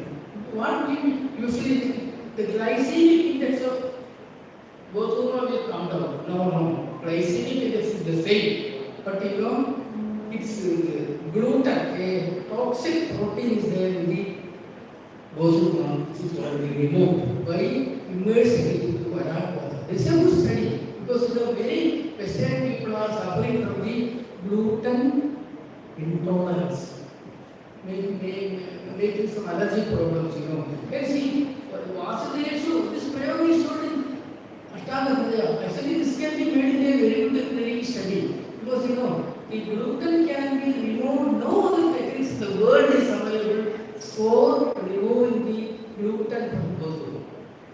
Vasudeshu Varakvate Sarvarim Shoshiteshwara. That is why our Registrar told us that many research opportunities are there in the treatment of Prameha. You see, Pramehino Yada Mukta Avitsira Anamilam. This is the Prameha Mukta Lachana. Even that is told in our Pramehino Yada Muktam Avitsira Anamilam. Anyone next slide? I am also not telling. I know it, you have to go through the next. Pishadam Tipta Kadala. Tada Arogyam Pratisate. This is told in Susruta Samhita. What he told, this Sachavi Dharanastanam Sthanam Asana Vitsati Asana Brahmadeshya China Sapana Vitsati. Next is very also very important. Vitrim Apyamahareshu Snana Chandamadishu Prameha Chipramapini Needed Trimamandaja. One who is not doing any exercise and one who is taking sufficient food. He is inviting the disease. He is inviting the disease. Come here, come here, come here. Though one fellow is taking aspect as food and he is leading a sedentary life, he is inviting the disease to his body. Come here, come here. That is what is going on in our society. That is why I think almost 50% of the people above 60 states are diabetic in Kerala. One very sad thing in Ayurveda, I can say, no Ayurvedic medicines are available for government also. This is my clinical experience. When I was studying for my post-graduation in 1978 to 81 in Trivandrum Ayurveda College, Vasudeva Vilasam Nursing Home conducted a national essay competition on diabetes villages. From my business, I also attended that, and I got the first prize. You see, at that time the prize money was 5,000. The PG Shivani said a big stipend of 200 rupees. We are having only 200 rupees stipend, but that money was very, very helpful for me for completing my PG studies. Because this is a good amount. At that time, I wrote some 100 pages essay on that is published and that is available to everyone from Ayurveda also. It is with me also. They published that book. First prize and second prize combined together and they published. At that time, I was able to gather all the Ayurvedic knowledge regarding Prameha into that article. But at that time, I am having only theoretical knowledge. But now I am having some practical experience knowledge also. Which means that no Ayurvedic medicine is having hypoglycemic effect. Because you see, hyperglycemia or excess blood sugar in the blood is only a marker. Only a marker. When we are affecting the fever, temperature is a marker. Simple. Then when the temperature exceeds more than 105 for children, we use some ice package and we forget. For what purpose? For reducing the temperature alone. For reducing the marker alone. Not for the fever.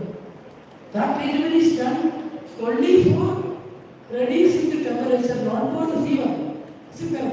Likewise, when we take some diphenhydramine and metformin for modern medicine, we are reducing the marker, not the disease. Not the disease.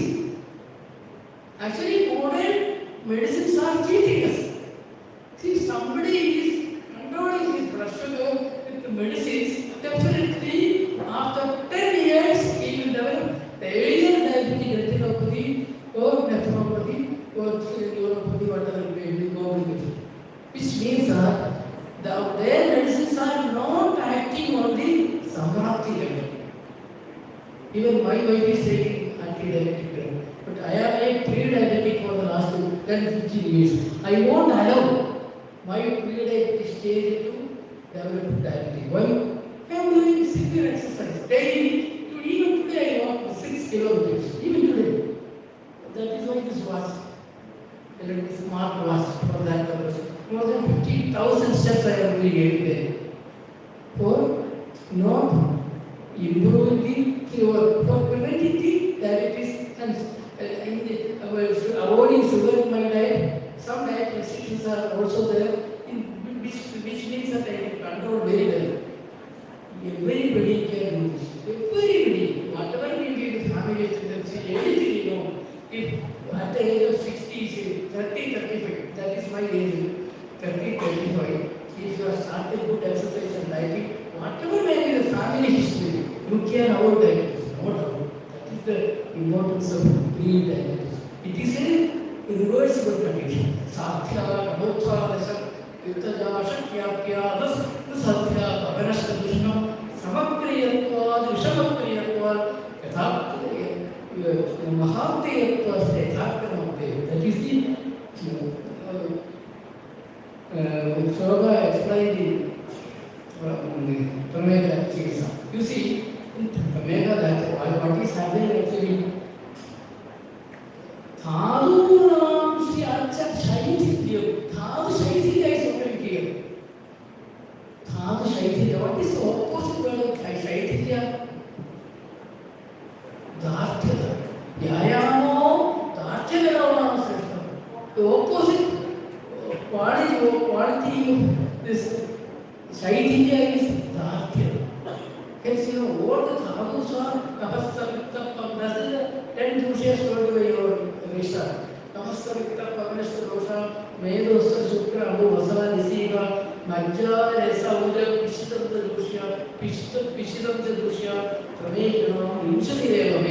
You see, in this, all the thavus, all the doshas, including all the sacrifice, but one thavu is accepted. Asthathavu. Asthathavu is accepted from Prameka Dushi. Why? It is already Dharkya. So that is Srinivasa, is it correct? Srinivasa, is it correct? Asthathavu is having Dharkya. And you know, that is why that thavu is our. See, very beautiful explanation. Simple. So you see, there are three methods for control diabetes. One is diet, the other one is medicine, the other one is exercise. Only three methods for controlling diabetes. Can you prioritize this? Which one first? Which one second? Which one third? First exercise, second dieting, third part only for medicine. If exercise and dieting fails, then only we have to go for medicine. Then somebody, I can give you some time for asking questions also. I am very interested in answering all these questions. Because from 1978 onwards, I am working on diabetes for nearly 48 years. Yes, I can answer.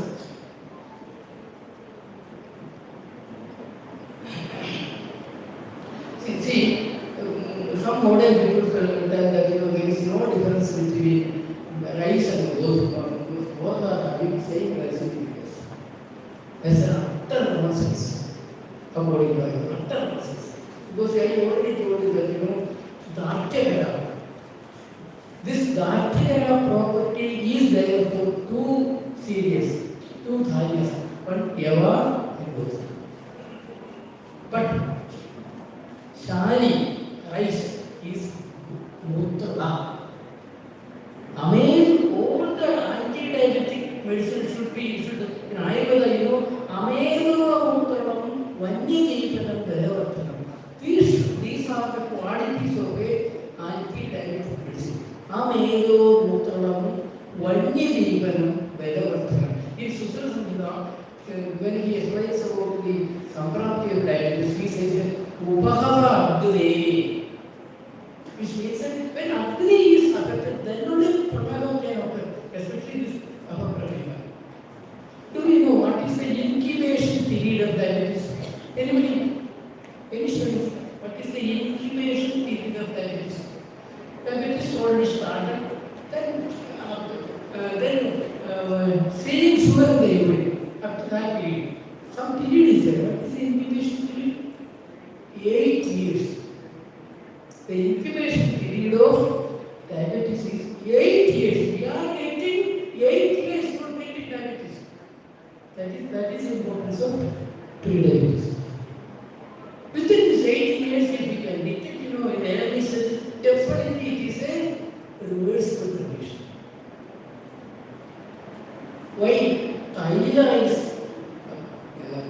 making more medium the citrus Sashaba, Kusum, Hamcha, Parenthesis, Thyla. Why Thyla is indicated instead of for all the other diseases? Kravana is indicated, not Thyla. Why Prameva? Why?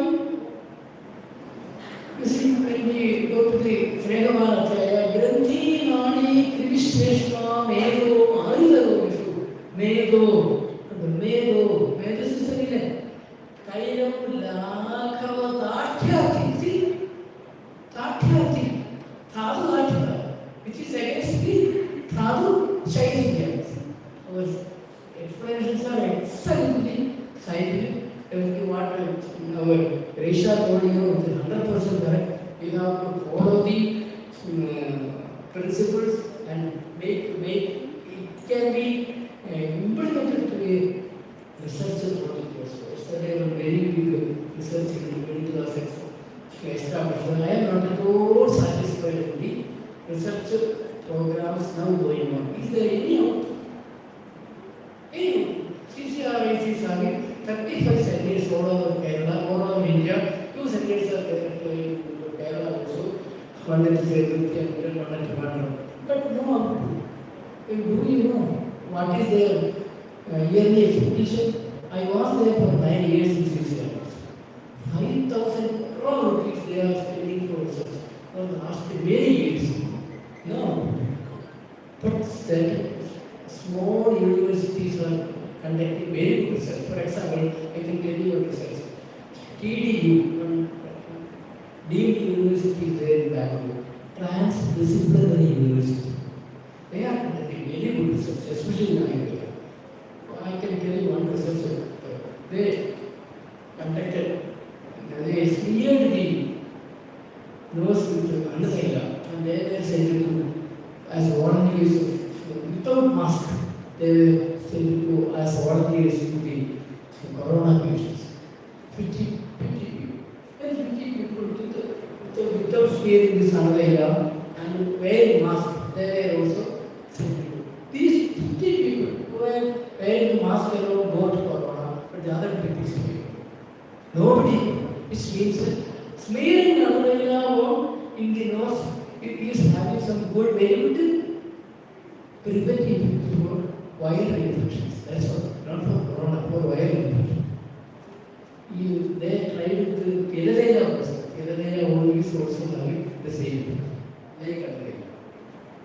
See, another research study they conducted also. Keeping water in the copper vessel. Whatever contaminated water, you can take some water from the drainage, keep it in the copper vessel for 12 hours overnight. It will be 100% pure. 100% pure. They published the paper in international journals.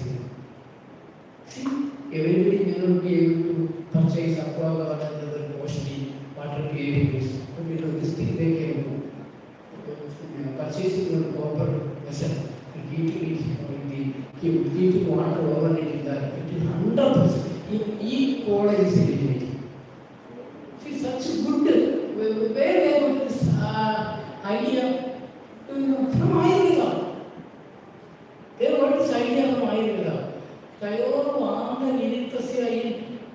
This foot of city, 7th chapter of Bhakti Adhyaya, Anna Samrishaniya.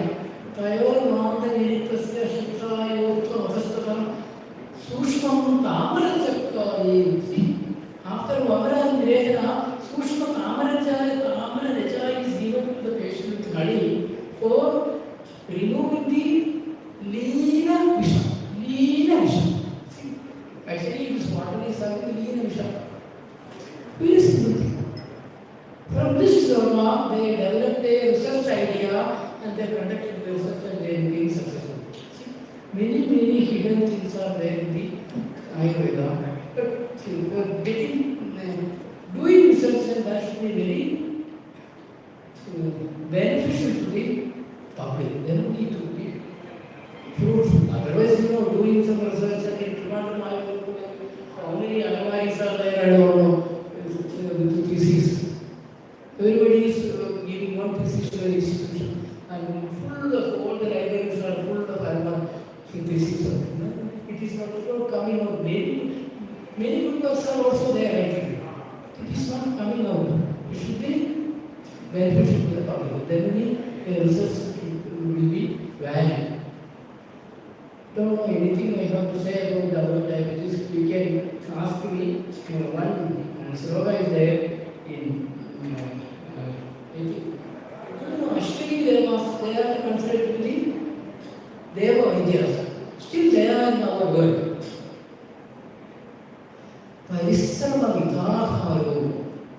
Parisarma, doing exercise, Vidaharo. Poogavam Ashwini. They are the Ashwini Sutas available in the Poogavam. With the Poogavam. Tau Anaditya, Nastya, Vaidya Vandyan Samasri. Without respecting these two things, Parisrama Vitaharo, why are you going to the physician? Why should you go to the physician?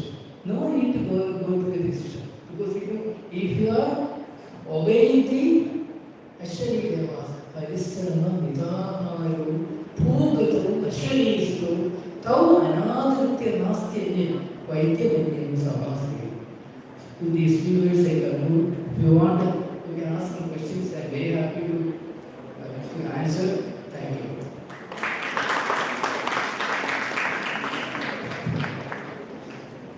Thank you so much, sir, for sharing your valuable experiences and insight.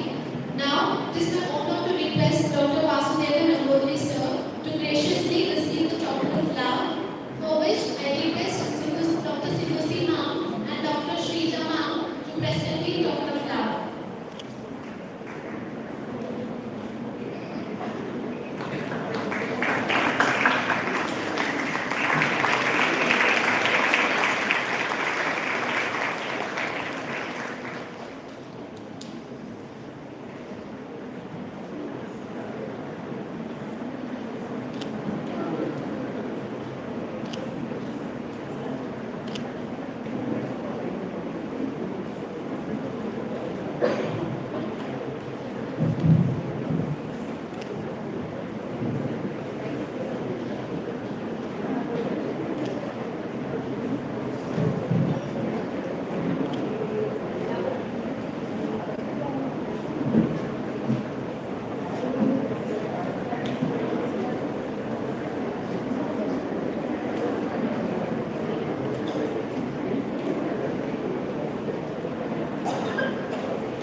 May I now respectfully request dignitaries on the dais to kindly take their seats and of the audience as we proceed to the next session of the program.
All requested to settle down quickly so that we can move on to the next session.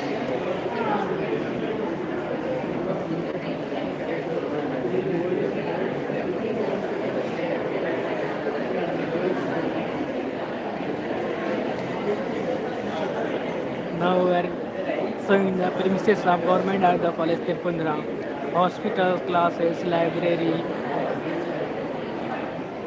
playgrounds, offices, all the departments.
As we are now introducing all those in departments and the equipments in university. The session will going to start soon. This is a department Salak Tantra in which we have diagnosis the diseases. This is a department on the dental Palli Roga.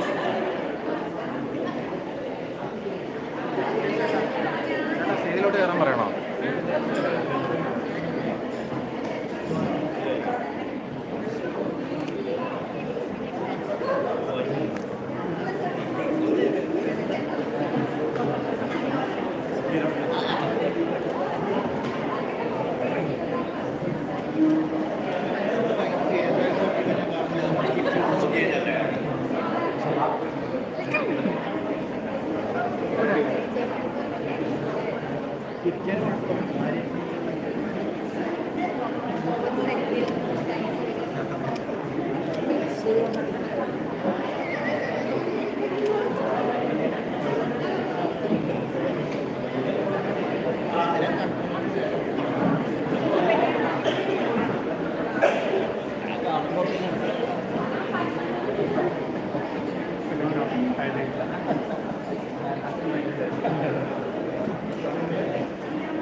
Vegetarian settle.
We warmly welcome you, sir, and look forward to your guidance in conducting this session.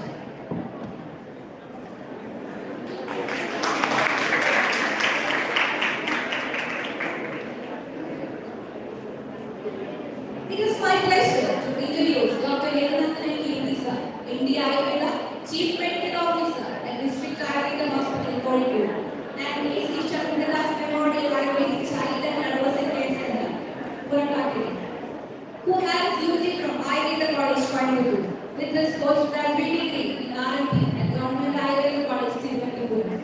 He brings 23 years of dedicated service as a medical officer in the Department of IS, with extensive clinical experience and a special focus on child and adolescent care. He continues to contribute significantly to public health care through Ayurveda. Today, he will be speaking on Ayurvedic concepts related to Prameha Purvarupa and Samprapti. Please join me in welcoming Dr. Ayurveda.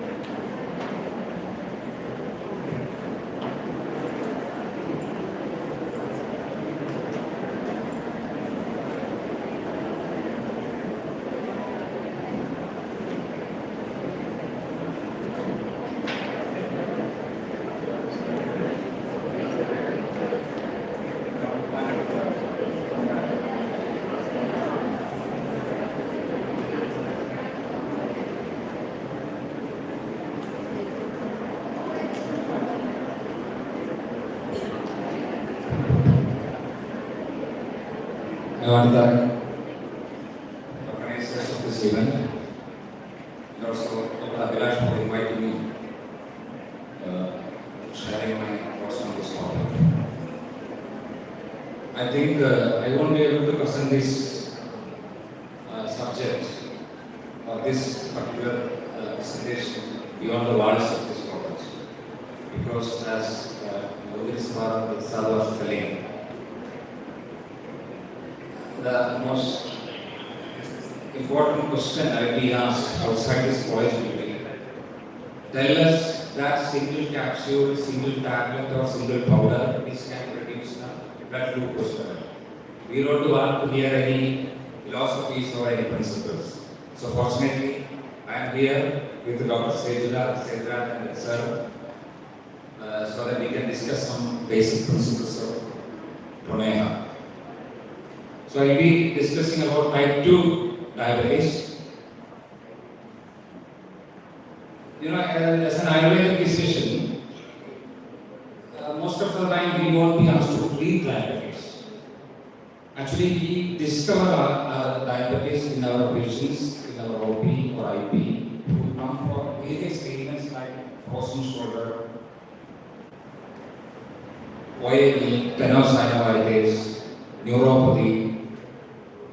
That's the time when we discover our patients have diabetes. We may be taking medicines, or we may not be taking.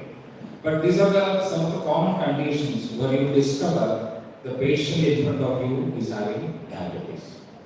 In IP also, sometimes you do Panchakama treatment, you do PD, you do all sorts of IP treatments. Suddenly the patient develops some complications. Most common complication being the dehydration. Sometimes electrolyte imbalance, patient gets his hyponatremia, or he develops urinary tract infection. Then you suddenly discover the patient is having severe diabetes. So that is the situation. Then you will understand that in all these conditions, you actually require a very special, very different approach.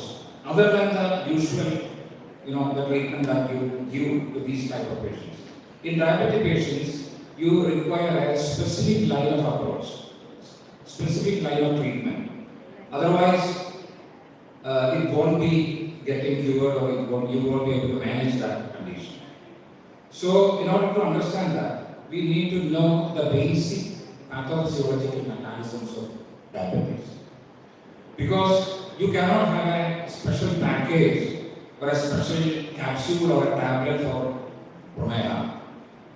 We can only have a Yukti Gapasya Chikitsa because diabetes is a multi-factorial disease with different types of pathophysiological, underlying pathophysiological mechanisms. So you can't have a single drug or single capsule for managing diabetes. You need to take into consideration various pathophysiological mechanisms. Then you have to design a prescription for a treatment. So this is actually precision medicine.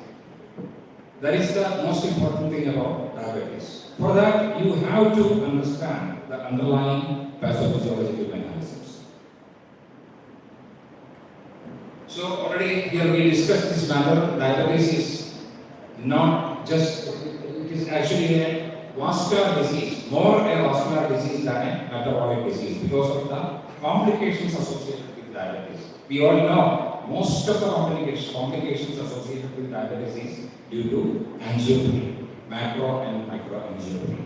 We already discussed that issue like stroke, whether it is stroke or CAD, peripheral vascular disease, neuropathies, kidney conditions, everything is associated with the macro and micro angiopathy. So that is the most important aspect of diabetes. That is why you see a lot of dialysis centers in Kerala. So you can classify the diabetic patients coming to your OP into 4 categories. Actually, this categorization is done by Dr. Mohan, diabetic expert in Chennai. He says you have to diagnose it like this: a normal person with sedentary lifestyle and diabetic family history. There you have to start your treatment. You have to start diabetic treatment in a normal person with family history, with sedentary lifestyle, with improper diet habits. So there you have to start identifying the diabetic patient in your OP. Second is the pre-diabetic condition. Third is diabetic patients, and last one is diabetes with complications. I think we will be seeing that kind of the diabetic with complications.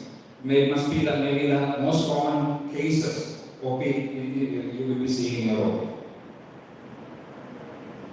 Now, coming to type 2 diabetes, now we all know that diabetes is classified into 2, type 1 and type 2. That is a classification we learned right from the beginning. But in 2019, a Scandinavian in Sweden, a study was conducted. That is called the Scandinavian study of type 2 diabetes on Scandinavian population. And there they identified actually 5 types of type 2 diabetes, not type 1, type 2 diabetes. That was actually they are called clusters. There are 5 clusters of type 2 diabetes. This study was very interesting because it enlightened these aspects. Because even in type 2 diabetes, the clinical characteristics are so different. The etiological processes are different. The progression of the disease itself is different. And the most important thing, the complications. You see some people with diabetes, non-standing diabetes, they have no problem at all. But in some cases, at a very young age itself, a patient with diabetes develops severe complications. We have seen, you must have seen, a lot of patients have to undergo kidney transplantation, amputation at a very young age. So the risk of complications is so different in each case. So type 2 diabetes is no more a single entity. It consists of various aspects.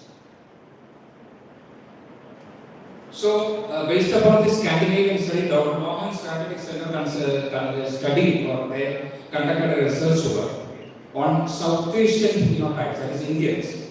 And they identified 4 types of clinical clusters of type 2 diabetes in India. This is very, very relevant to us, I think, because at present we have only a single methodology or a single protocol for addressing all types of diabetic mellitus patients. We prescribe anti-diabetic medicines, so-called hypoglycemic agents, then we prescribe diet, then we prescribe exercises and other things. And all these consist of one thing: reduce your food, reduce your weight, do plenty of exercises, take your anti-diabetic medication regularly. This is the only message we give. But if you look at this classification, we can understand that the underlying pathophysiological mechanism is so different in each of these patients. First classification is severe, this is type 2 diabetes, please remember, not type 1. Severe insulin deficient diabetes. Only 2% among the population. Here, the BMI is very low, the patient is very lean. Then waist circumference is very low. Then the C-peptide levels, which indicates the insulin, the amount of insulin produced by our body is also very low. But the metabolic control signified by HbA1c is very high. Their sugar level is very difficult to control. Even with insulin injections, the sugar control is very difficult in this kind of patients. And they are prone to retinopathy. So I would like to remind you of what Dr. Vasan told some minutes before. He told about the importance of Agni.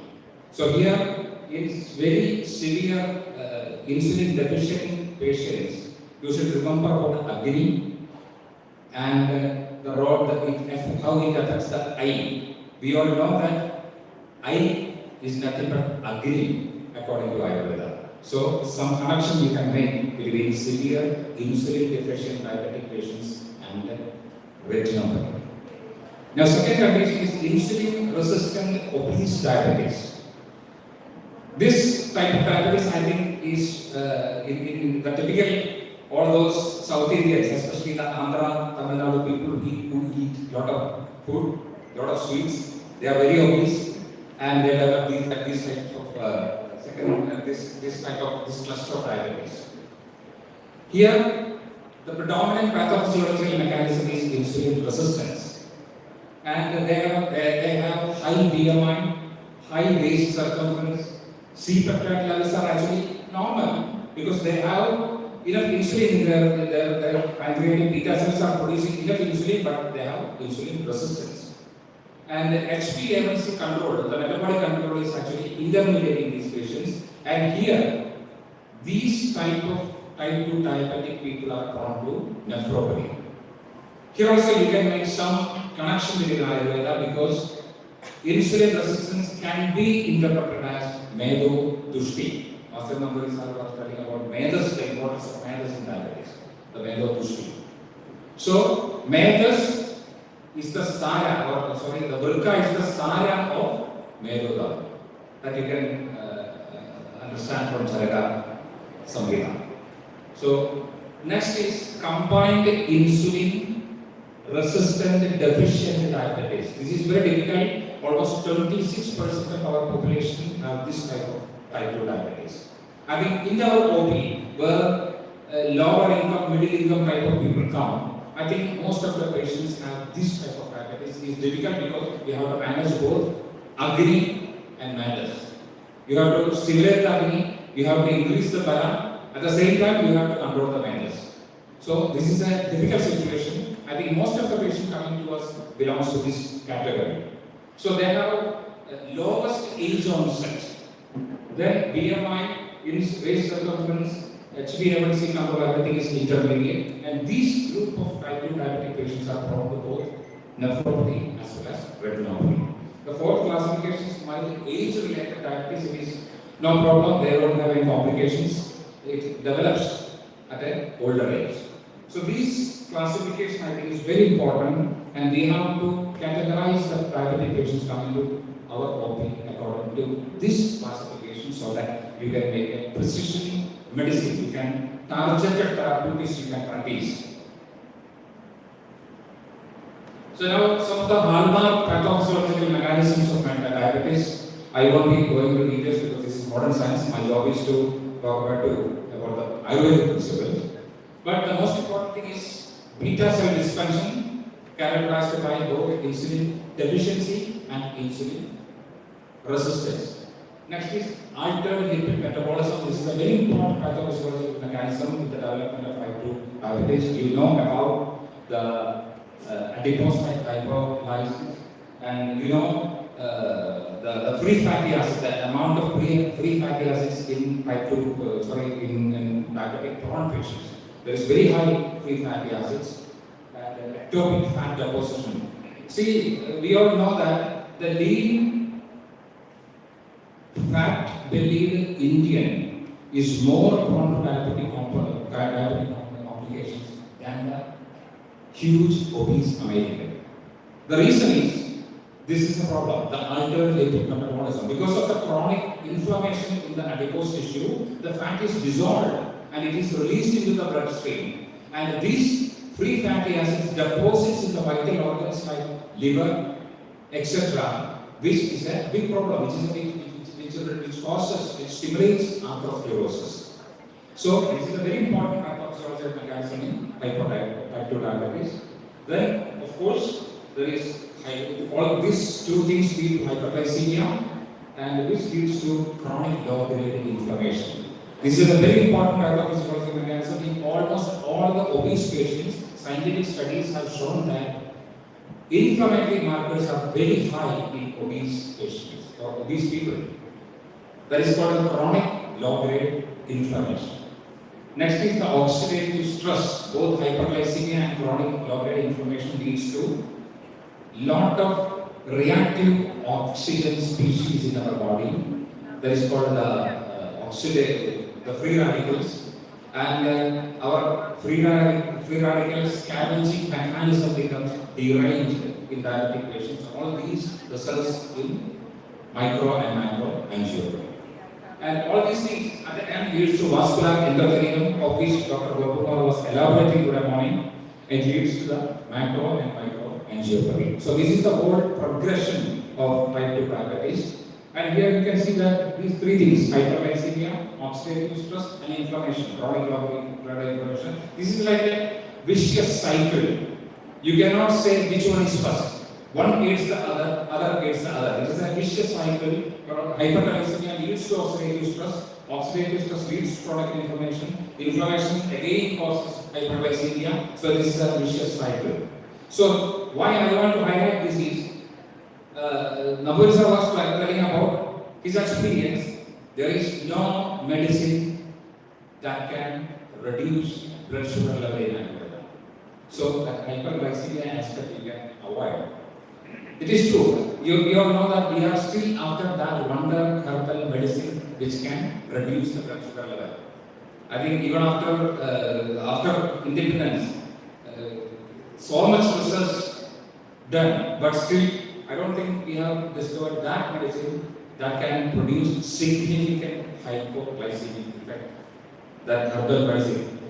So leave that hyperglycemia aspect, but look at the other two things, the oxidative stress and inflammation. I think oxidative stress, you know, the antioxidant medications, or what we call the Rasana medication. It is a very important aspect in diabetes. We have to start Rasana Chikitsa right from the beginning. I think even the normal patients with serum predisposition to diabetes, I think we should start the Rasana treatment. Then the inflammation, the chronic low-grade inflammation.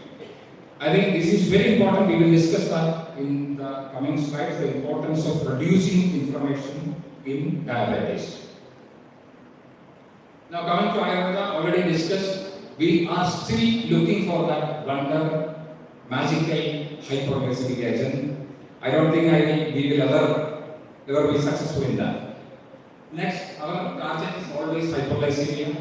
We prescribe a lot of medicines, Nishagargadi, etc. We not explain. I think we still have scope because we actually using our side mainly because we are targeting this hyperglycemia. There are other areas we can target. Lot of scope is there. For example, prevention of vascular complication. Then just the therapies for improving the positive health. That is a very important factor in type 2 diabetes. Positive health itself can reduce the complications, can prevent to some extent the progression of diabetes. So these are some of the areas where we have a lot of scope. Now, coming to the pathophysiology in Ayurveda, I think my old Vaidya was telling to me about the diabetes, and he said it is like melting of ice in a glacier. We all know about global warming and climate change. In Antarctica, Greenland, everywhere, these glaciers are just melting. So first, lot of water is produced.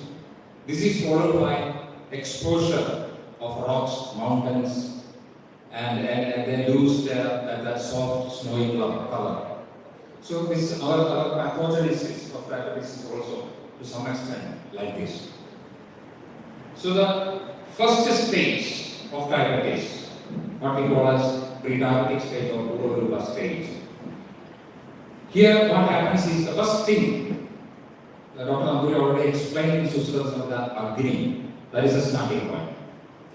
Agni produces kapha type of medicine. Dr. Kumar was talking about the Abhishanti. So Abhishanti and kapha type of food leads to Agni-mania. It leads to Ama.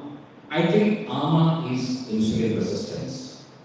So Ama, because of similarity, because it is Nita, it is Madura, it is all sorts of that kind of qualities, it increases Medas because Ama and Medas are so similar. So in such people, Medas increases and that condition is called Medo Vruddhi. This is the first stage of diabetes. Here, the kapha, Ama is predominant. There is increased Meda. Please remember, the Medas is still Stira here, or in Dr. Nambudiri's word, Drida here. There is no Siddhira has not started. The Meda is still, Medo Dandu is still solid, Stira. It is only increased. There is only a Medo Vruddhi. This condition is explained in our textbook.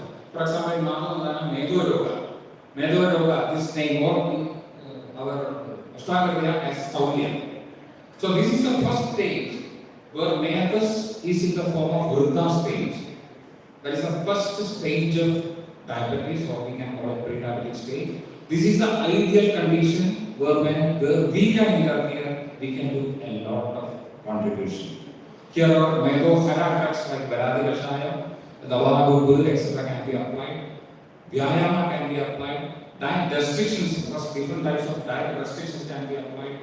Jagrana can be applied. Uddurdana can be applied. All these things can be applied. So this is the ideal stage where we have to interfere, otherwise the patient will progress to the next stage, which is dangerous.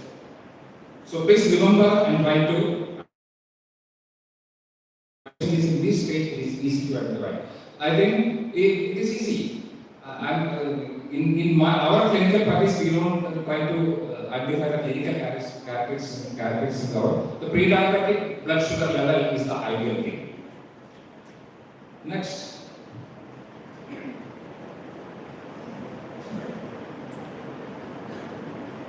Yes. Next is the diabetic stage. If the first condition is not treated properly, it will progress to Meha stage. This is very important. What happens here is the overloaded Medo Dhatu Agni, because Meda is already increased there. It results in the overload of Medo Dhatu Agni. As a result, the Medo Dhatu Agni won't be able to process the Medo Dhatu completely into the next level. It just acts on the Medo Dhatu, but it cannot completely transform it. This results in a condition called Vidaha. And it produces Klayada. So this is the most important stage in Prameha where pre-diabetic patient becomes diabetic or Amehi becomes Mehi. So the Agni, Medo Dhatu Agni Vaishamya, the Vidaha condition, formation of Klayada.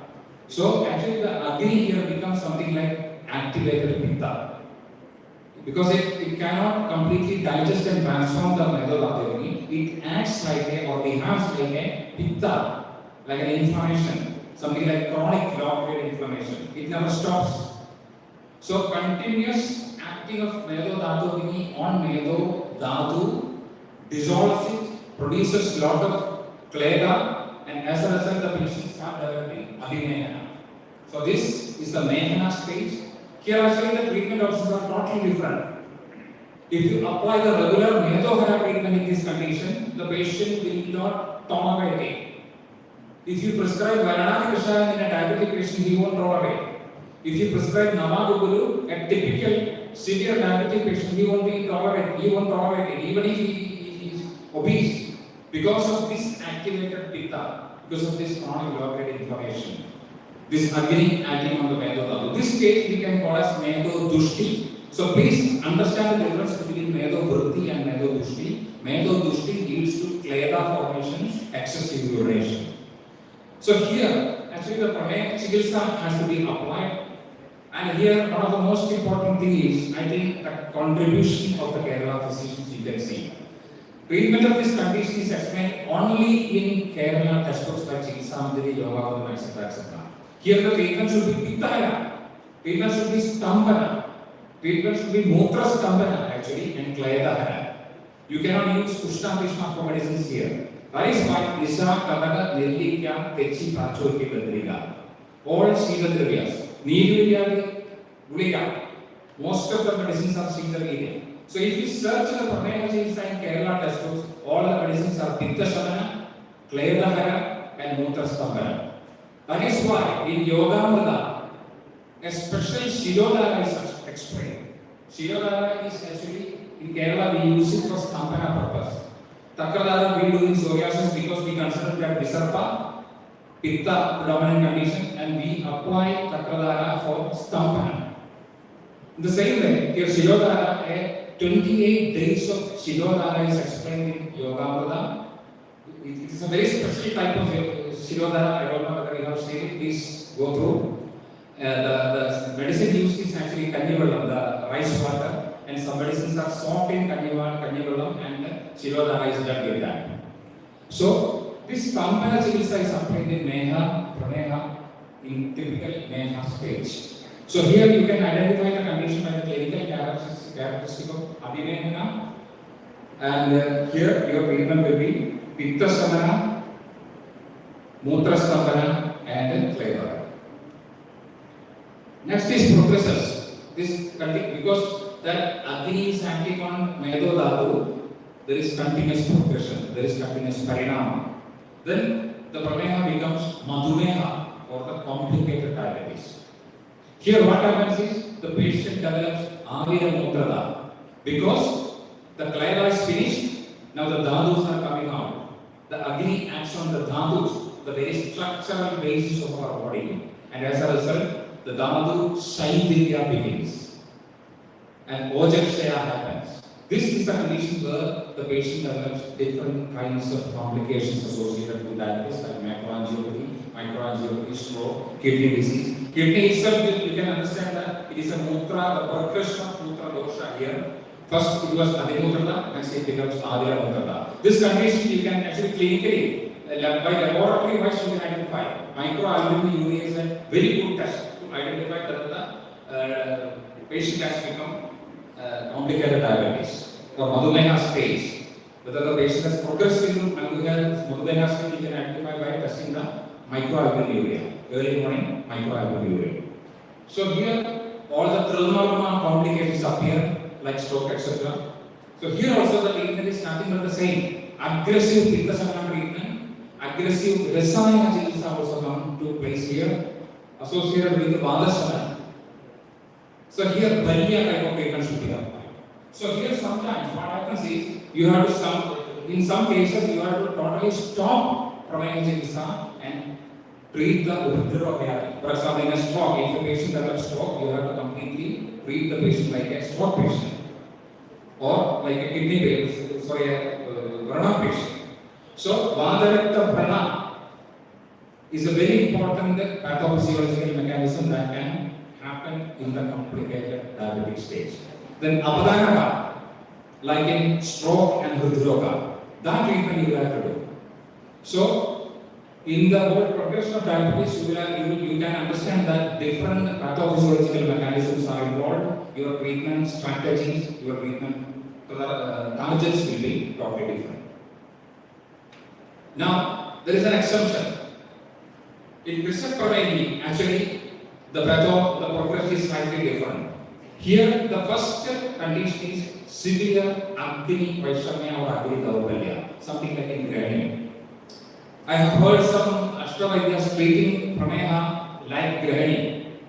Grahani is initiated in some Prameha, diabetic patients. So, importance of Agni is very important. In Krishna Pranayani, what happens, there is no Medo Grutti.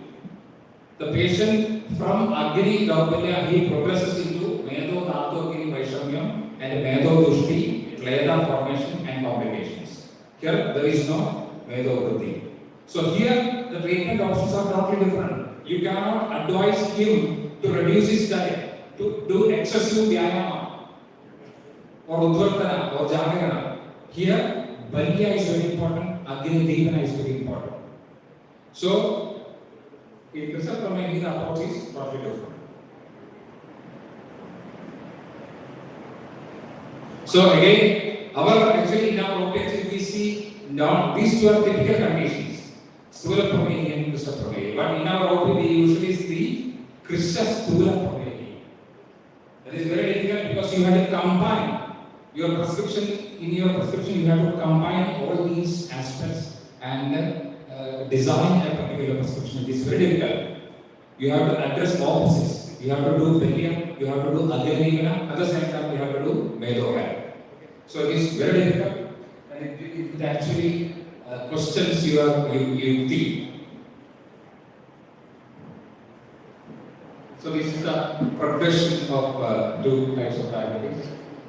Now, what are the therapeutic targets that we have in Prameha Chikitsa? So the therapeutic target I already told you, first target is Agni and Ama. That is the first thing. Especially in pre-diabetic conditions, you have to target Agni and Ama. Ama is very important. Then we have in Krishna Pranayani, Agni, Deepana and Balya type of medication has to be used. Then Medo Hara, for example, in Sthula Chikitsa you have to adopt. Medo Dushti and Pitta Sadhana has to be done. Rasayana is very important.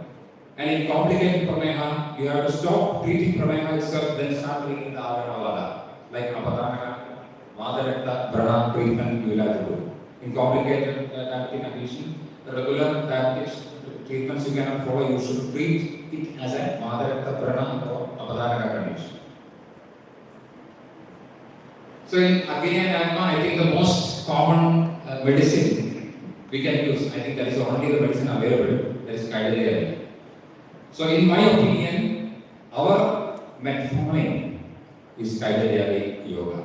The Ayurvedic metformin is Kaidalya is because it acts on the liver. It is actually a medicine explained in Uddara Chikitsa, but it is very good for correcting the Agni, producing the Ama and stimulating the Agni. So Ayurvedic metformin is Kaidalya.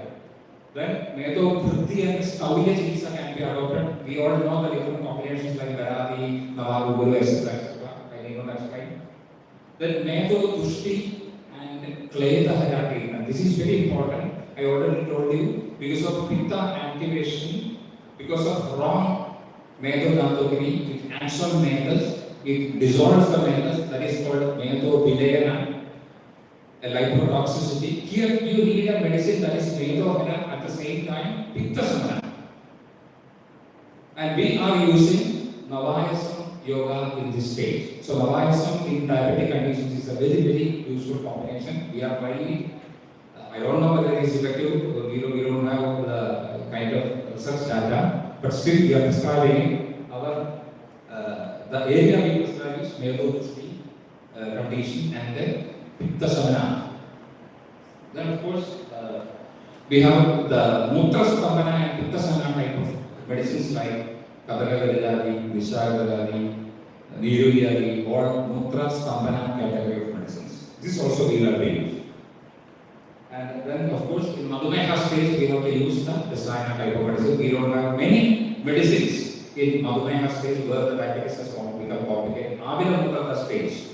There are actually, in textbook you can find only two medicines. One is nothing but the Shirajadu. It is Rasayana, Medohara, Mutra Dosha Samana. One of the best medicines to treat Madhumeha is, the only medicine to treat Madhumeha is Chirajadu, availability is the problem. Another one mentioned in Chilisamajari is Avira Bija. It is also explained in Avira Mutrada. But unfortunately, nowadays Avira Bija, because I think it is coming from Afghanistan, so some problem with the availability of Avira Bija. Then in Madhumeha's case, sometimes you have to treat the case as Avarana, Vada or Vadarakta Vrada. Sorry, Vadarakta Vrana. In chronic neuropathy patients who are likely to develop a foot ulcer, you have to treat it as a Vadarakta Vrana. So in Visa Prameha, the line of treatment is slightly different because you can't go for excessive diet control, Vyayama, Medohara type of medicine. The strategy is Agni Deepana, not Anavachana, Agni Deepana, Vaidya, Rasayana. At the same time, Medo Dosha, not Medo Vardhi. We are not trying to control the Medo Vardhi, we are trying to control the Medo Dushti. So here, some of the medicines like Nisargagadi, and I think Panchagolam is an ideal combination in Krishna Pramehi along with the other medicines. Then,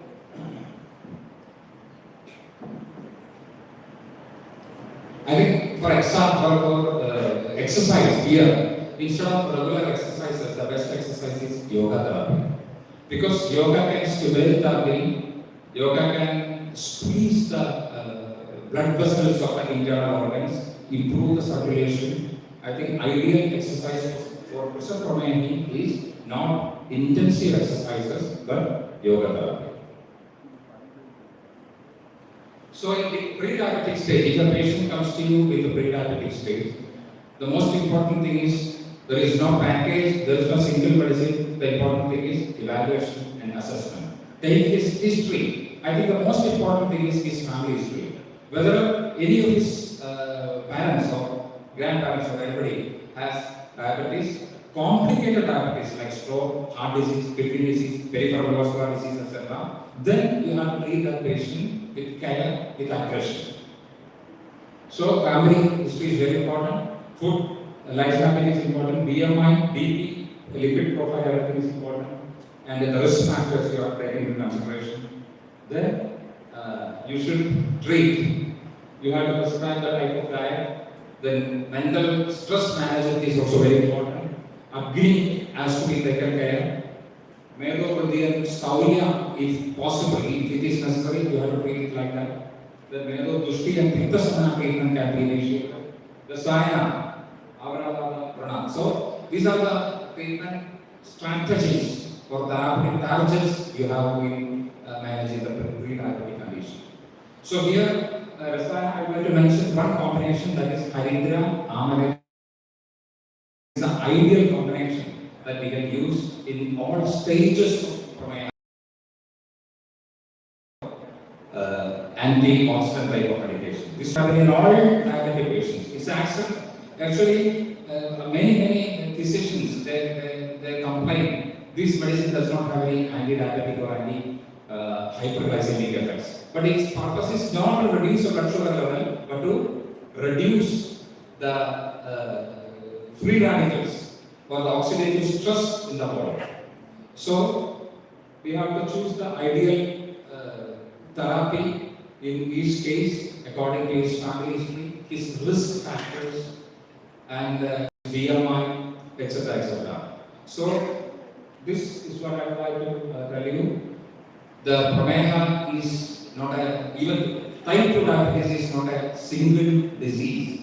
It is composed of multiple pathological mechanisms. You have to identify it in your patient, you have to target it accordingly. So what you need is a precision medicine or a tailor-made prescription. Yukti Vyavasthika Chikitsa is the need of the hour. You cannot have a single package or a single capsule to treat the pre-diabetic condition.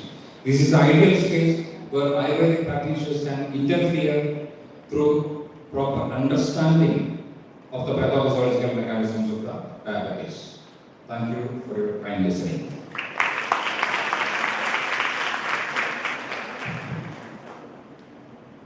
A huge thank you to Dr. Yadunandan sir for an incredibly insightful session. Your expertise and passion really made me talk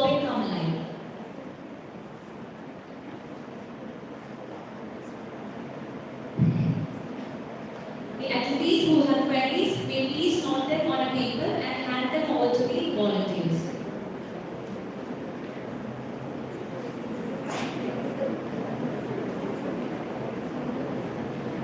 Moving on to the next segment, it is my pleasure to introduce Dr. Rashmi B.G. Ma'am, Assistant Professor in the Department of Kriya Sharira at All India Institute of Ayurveda, Goa. She completed her BAMS from Government Ayurveda College Tirunelveli, MD in Kriya Sharira from Government Ayurveda College Tirunelveli, and her PhD from NIA Jaipur. She also holds a PG diploma in yoga. With over 10 years of teaching experience, she has published more than 15 research articles in text journals and has received multiple Best Paper awards at national and international conferences. Her research interests include Kriya Sharira, Integrative Physiology, Pregnancy Assessment, and Mind-Body Studies. Today, she will be speaking on Ayurvedic understanding on the concept of Kleda and pathophysiology of insulin resistance. Please join me in warmly welcoming Dr. Rashmi B.G. Ma'am.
Moderators, Dr. Seminar,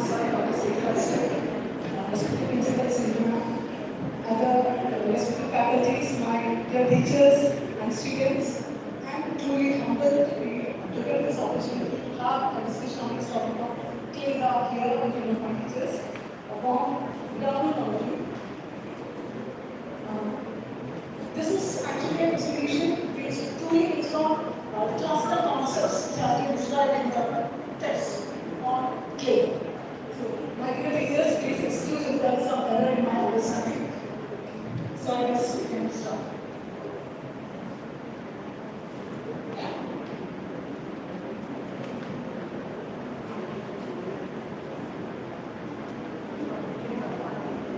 So, here we will be.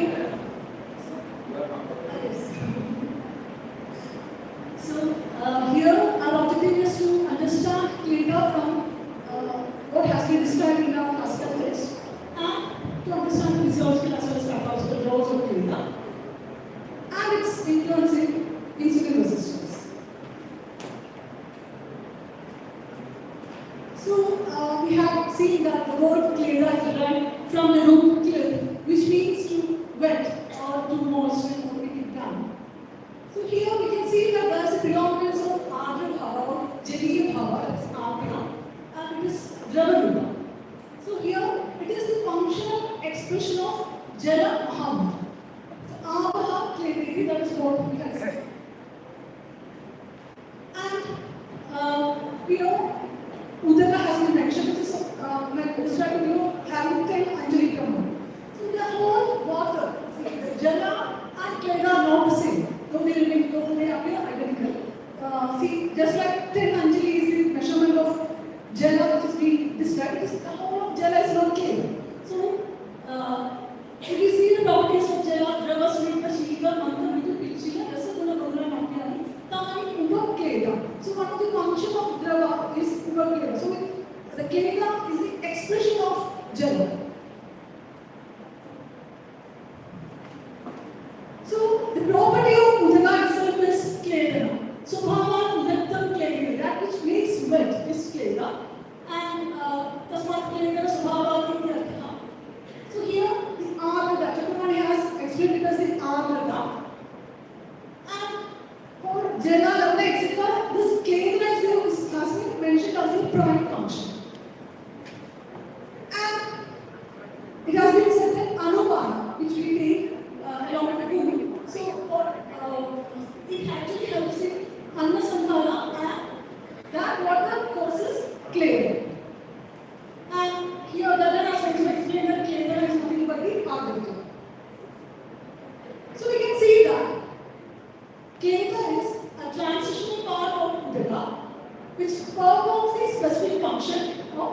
clay. So it helps in moisturizing, replenishing and nourishing, and it will be, it forms an integral part of the Udaka stories as well as the Ekkaraka stories. And so we know that this clay, when it is in its normal state, it performs, it keeps functions within the normal limits. So that is the parameter clay. Okay. Parameter clay does it, we see the Panchamahabhutas, Amaha clay. So here, Amaha clay Vibhaga Parinama Karino, Anila Analiyo Shoshane of Adrenal generate. Though it generates Adrenal, though it goes Anila Analiyo Shoshana, it generates Adrenal. So this clay is something that causes Shoshana of Agni, though it provides Adrenal.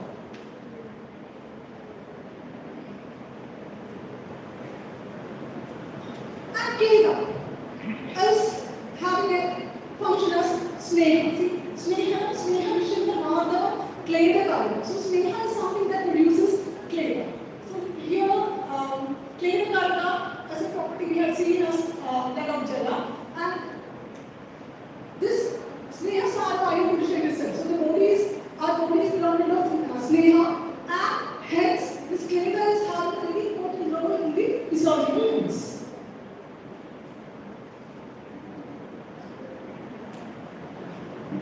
Yes, there is a Kleda Shakti Sasnigdha, that is the definition of Sneha. So here, the Brena Prashadhatya also has been said that the Vikeshita Aushadhi, if excessive Pitta will causes the Buddhi of Kleda, that has been mentioned by Sushita Acharya. And Adi Sneha Kleda, when the Sneha is excessive, it will produce Kleda. Now, it's role in dosha. See, this Sneha, usually, the Kleda, the word that we say, usually we have the assumption that it is more related to kapha. But Acharya has given like dosha.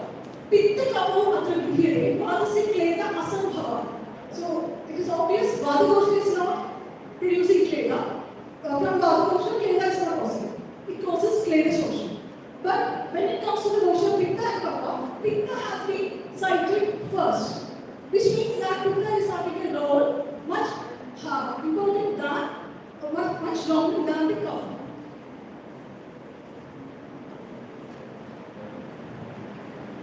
So, the Kleda, which is actually the Jaliya Bhava or Apya, is having influence by Pitta and kapha. And here, the Pitta, due to its Jaliya predominant, Jaliya nature, or Jaliya Bhava, it helps in Ajara, Jadatva, Madhava, Shaithilya, etc. Kleda, Shaithilya, Mabadini, which we had already learned. So, this Shaithilya, etc. is because of the attribution by Pitta dosha. And Kapha, it's actually the Amulaka Kapha that is taking care of the Amulaka. So, it will be supporting the remaining Kapha, including Kleda Kapha. So, Kleda Kapha we know in its normal state. That's in the Brahmana Avastha, it helps in Kledana of Anna. So it softens food, supports with the help of, and Kleda Kapha supports Pachapita with the help of Samanavada in the process of digestion. Where Ahara Parinamaka Bhava, which includes Kleda, that helps in the digestion, which aids in digestion. So in Dhatu, as we have seen that this Kleda is having a important role in the dosha. Respectively, because of the Ashitashi Bhava, they will be having an impact on the Dhatus. So, Vata we had seen that it causes Kleda Shoshana. So, any such disease of Vata will be reflected in Asti, we know. And Rekta. So, the Rekta, it will be reflected in the Pitta as well as Sveda because of the Dravatva and Snigdha property. And the other Dhatus will be influenced by the status of Kavadosha because of its Snigdha Bhava. It's now specialized properties. So we know that our body is actually made of dosha, dhatu, upadhatu, mala, dhatu, mala, etc. So all these entities are having an influence of Kleda. And in the Dhatu Brahmana Bhava, we had seen that this in the Akya Vyavara, we had seen that there are Poshi as well as Poshaka Dhatu. So this Poshaka Dhatu forms the Asthari Dhatu, and it will be nourishing this Thari Dhatu or the Poshaka Dhatu. So, and this Poshaka Dhatu, that is the Thari Dhatu, undergoes what depletion eventually. So that is CAD and Agni Kaya. Whereas this Poshaka Dhatu, that supplies nourishment to this Thari Dhatu. So that is, so feeding the Sharira, that is Poshaka Dhatu. And that is Thari Dhatu is depleted. And the Poshaka Dhatu, that which supplies nourishment to this Thari Dhatu, that is feeding the Agni Kaya. So depending on the food we eat, the status of Kleda will also be influenced, which actually will be reflected on the Dhatu, Mala, etc.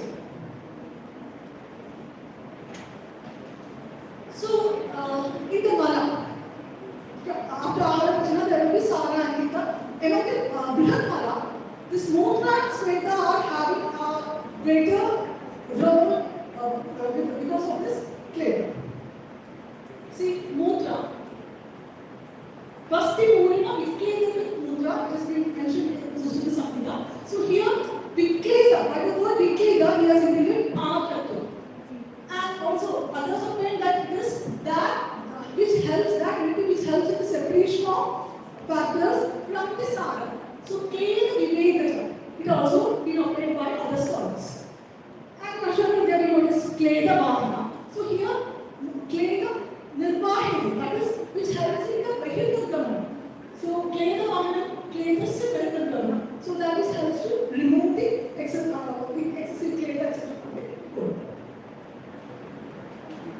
Next, Sweta. Sweta helps in the retention of Kleda in the skin. And also some part of this Kleda would be eliminated. So, Kleda took South Manipal. So, Kleda again is Adi Karodi. Sweta is Kleda Vidruti. That helps in the Dharana or retention of Kleda. So, Kleda Vidhara in this picture. So, among the Mala, this Mutra actually helps in the elimination of excessive Kleda that is produced in the body, and also Sweta have process along with this. The excessive Kleda will go into the urinary system and to be expelled through Mutra, and also through Sweta to an extent. And the function of Sweta is to retain. So the process of Ahara Pachana. We know Ketan Kapha actually supports the Pajanamrita and Samanabhava in the process of digestion. Here, the Ahara Parimakakara Bhava will also be supporting this process. So we know Ushma Pachati, Vayu Apakashani, Kedaha Shaidikya Mahapadi. So Kedaha Shaidikya. See, we know that Kapha in its normal state, its function is actually Sthirata, that is provides stability, etc., or structural integrity. So it is, it's not having much role in impacting Shitila. So it should be the Pitta. Look at the Jaliya predominance of Jaliya Bhava of Pitta dosha that actually acts here in regarding the function Shaidikya Bhava. So the Kleda in the normal state, here it should be the Jaliya Bhava of Pitta that is acting with certain moistening, softening and breaking. So we know that in the process of food digestion, there the complex food is to be broken down into similar components. So the method and process of hydrolysis and other chemical reactions will be happening. Acids, alkalis, etc. will be having a role here. So all those digestive juices, including HCl, that helps in this hydrolysis and the breaking bonding between the atoms and all. So that could be actually impacted here as clear. So here's Kedaha Shaidikya Mahapadi, which has been mentioned in Ahara Parimakakara Bhava, and Hindu has Ajamiti has given the Indika Kedu Antasandhana Siyadeva. So that which breaks the Antasandhana, or that loosens the complexity or the bonding in the Ahara. Then Tatra Dravid Bhima Sandhana Sriya and Mudra. Where I got the Mardava, whereas Keda got this Siyadeva. So Drava kleta. So it is the drava that which is present in the kleta is active. So venous abdominal avayava shethile maavada as mentioned by Acharya Chakravarti.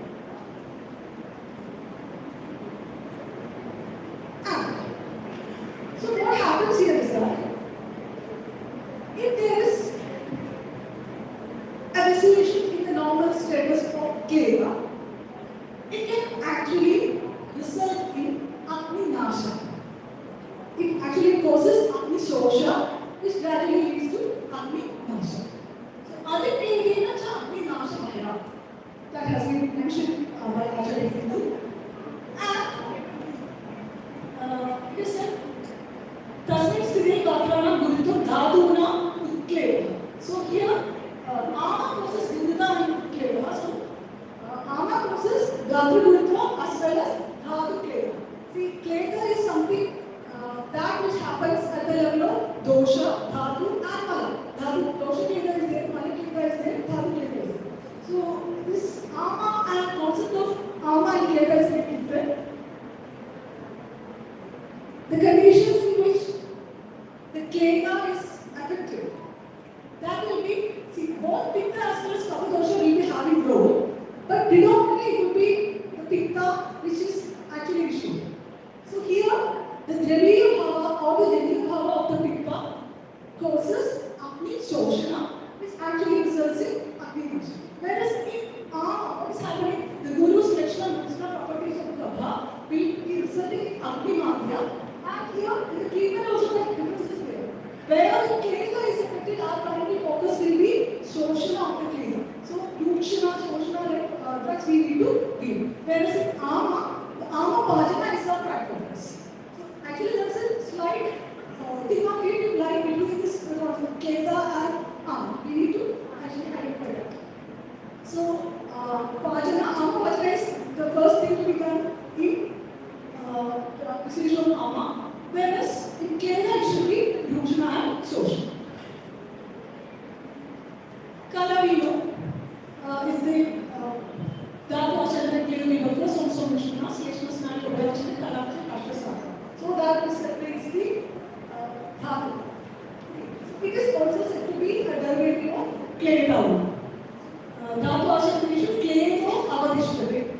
This kleta only during the formation, it forms a demarcation between the dhatus, and it is said, Sadhu Kleta Dhatus are Sheshu, Na Pura Dhatam, Na Pura Dhatam, Prabhu Atyadha, Swalpa Kalasana. So that portion is actually it is not a part of the previous dhatu or the succeeding dhatu. It forms a separation between this dhatu.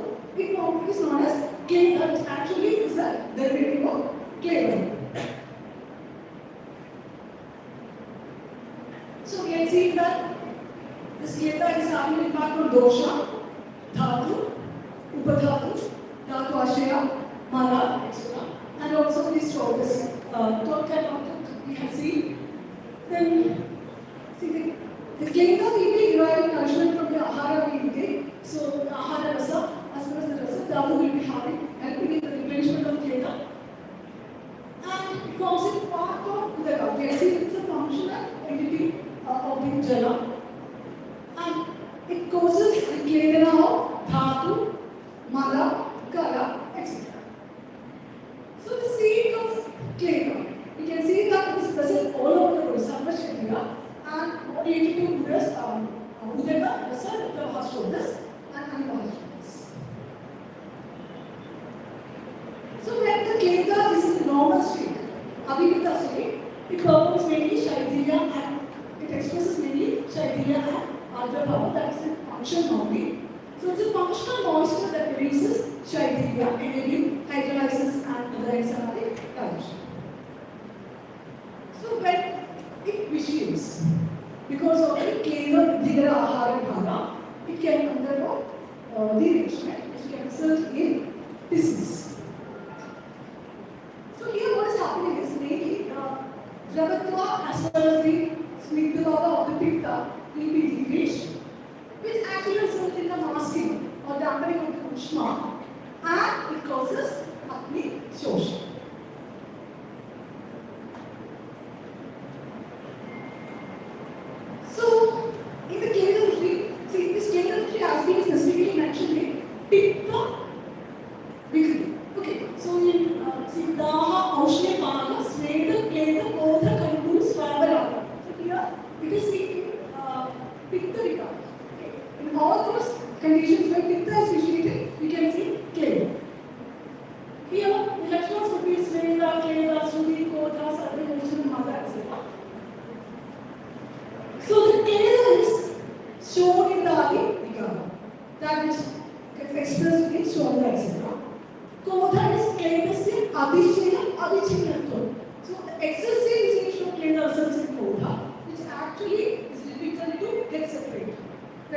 separation and it's very difficult to explain. So Kedo, Mana, Adrato, that's opinion by Hemant Ajaka. So, as mentioned, yes, there is an influence of Kapha in Kleda, which actually provides these structures, integrity, and all, as we see the mucous vessels, etc., that helps with digestion and all, and other markers. But it is always the Pitta which is primarily affected. And when it comes to Rasa, see, Kadarasa is said to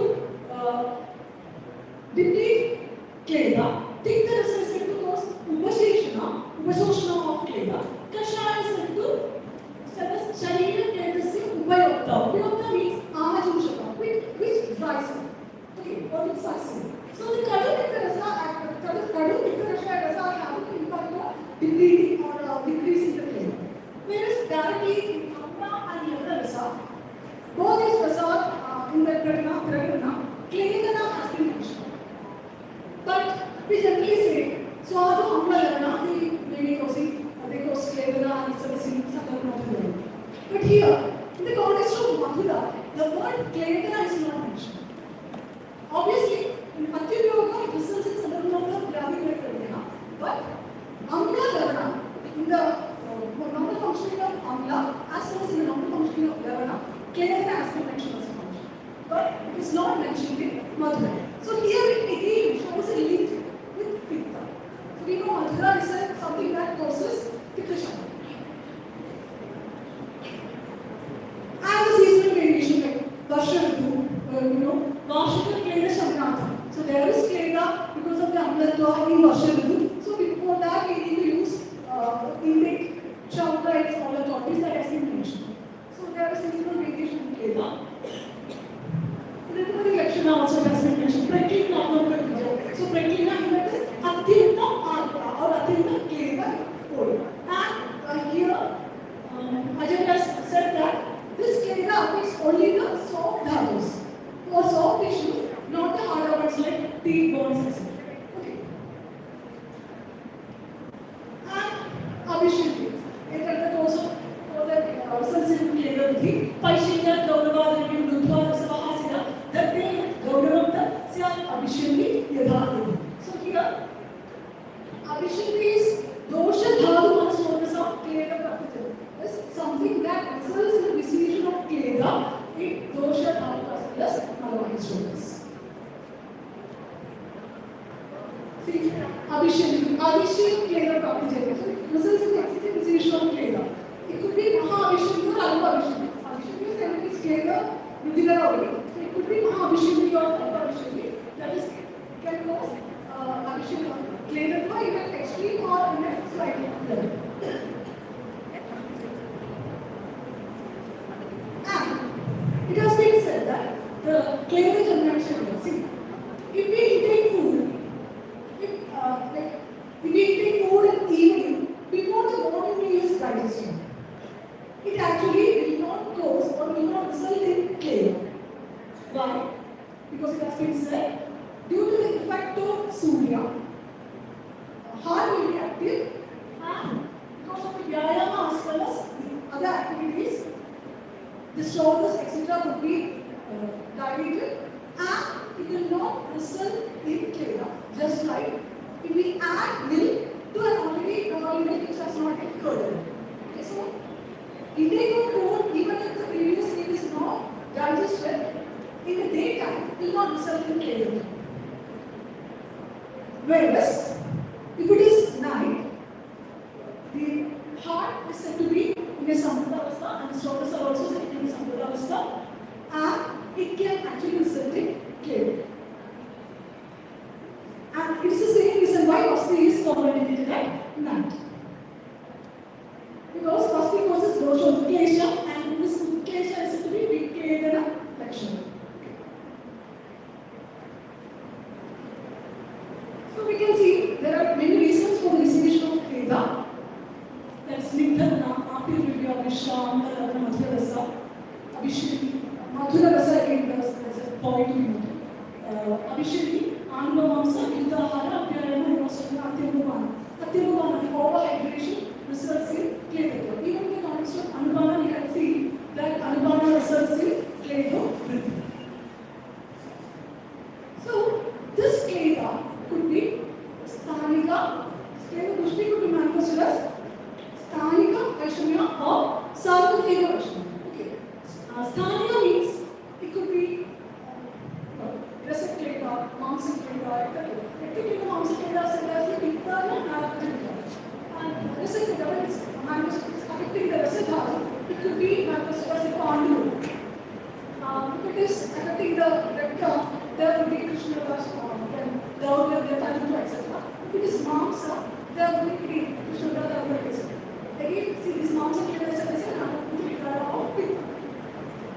And if the Kledhas, when all the three doshas get affected and it has gone to the deeper levels of Tamas, Sarvadeva Kledha can occur, like, which can result in conditions like Kushna. So this is Payushita Jala, specific reason, which can result in Kapha Kledha, Shukta, etc. can result in Pitta Kledha. And this, because of testosterone, it will be reflected in Rekta Kledha and Mamsa Kledha will also be there. Then we pick the up dosha, which we can result in Shaila Kledha. So we can say functionally, there is a Pravita Kledha, which is having a physiological importance, and when there is deviation in its level, it results in Vaikuta Kledha. Okay. So that is actually the cause for pathology. So there is an interdependence between this Kledha, Mudra and Kledha, which we are seeing that Mudra actually helps in the Purvahana of Kledha.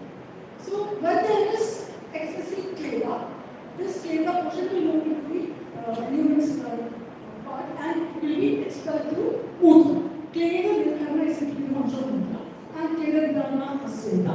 And see, we know this is our these are the entities which are actually being affected in Pradyaha. And Pradyaha we have seen Kledha, Pradhana Vyadi.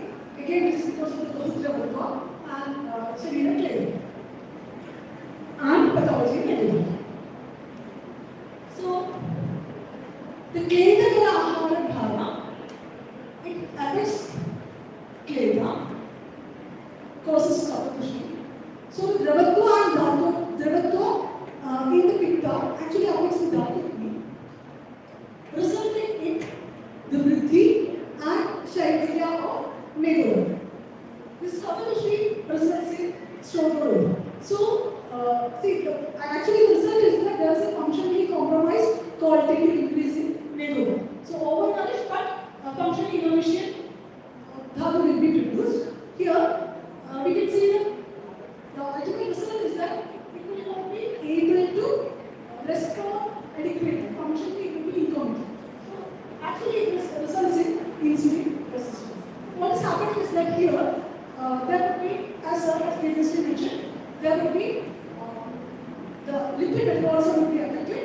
More and more fatty acid derivatives will be there in the system. That actually results in lipotoxicity and it causes the insulin resistance. So the cells become non-responsive to the insulin. So Kapha Kledha at the same time it actually suppresses Agni because of its Mansina, Snigdha, etc. And that in turn causes Kledha and Mudra. Again, that it contributes to the vitiation and that also has a effect. So this Anubhava Dosha Prakopa is a self-perpetuating loop. That's a vicious cycle which continues. The Kledha actually results, gradually eventually results in the Agni, the Kapha contributing Kledha will be actually resulting Agni, hammering, and again that will continue to cause Kledha as well as. So that goes on. So we know what insulin resistance is. Despite the normal or higher insulin level, cells become not responsive. So when we see it in the modern perspective, yes, the genetic disposition, excess caloric intake and physical inactivity results in expansion of adipose tissue. That's hypertrophy of the adipocytes. So there will be increased lipolysis, resulting in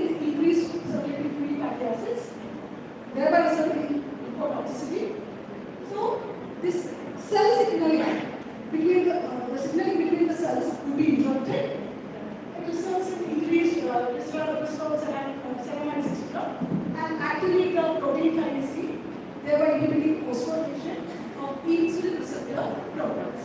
So, the adipose tissue dysfunction is represented. The lipid metabolism has been affected, resulting in chronic cytokines and proteins, etc. There will be chronic organ inflammation, atrophic infiltration, etc. That results in insulin signaling defect. So there will be mitochondrial dysfunction, oxidative stress, that results in decreased oxidation of fatty acids. There will be accumulation of lipids and inflexibility in the lipids. So in the liver there will be gluconeogenesis, which is uncontrolled. So hepatic glucose output increase. The muscles will not be able to uptake that glucose, and it results in mucosal dysfunction, but ultimately resulting in type 2 diabetes. So to curb this situation, we will try to eliminate the excess cleta through mutra and sphera. So it actually targets the osmotic diuresis, which has been mentioned in science. So here we can see that Dadu cleta, the increased Dadu cleta, causes Dadu shaidilia, that is the middle of shaidilia, and the Soto Dadu, which is muttered by the liver. These cleta will result in the basic pathology of insulin resistance, which ultimately results in trend. So we can see that the structural damage is very minimal in the initial stage, so it is reversible, and that is the importance of Ayurveda here. And our prime focus should be to the Shoshana of Kleda, the reduction of Kleda, mobilize the heart, optimize heartbeat, restore the shoulder over, and heart of Shaidilia. See, the management is Roshan Dhatu, particularly Shosha Artha.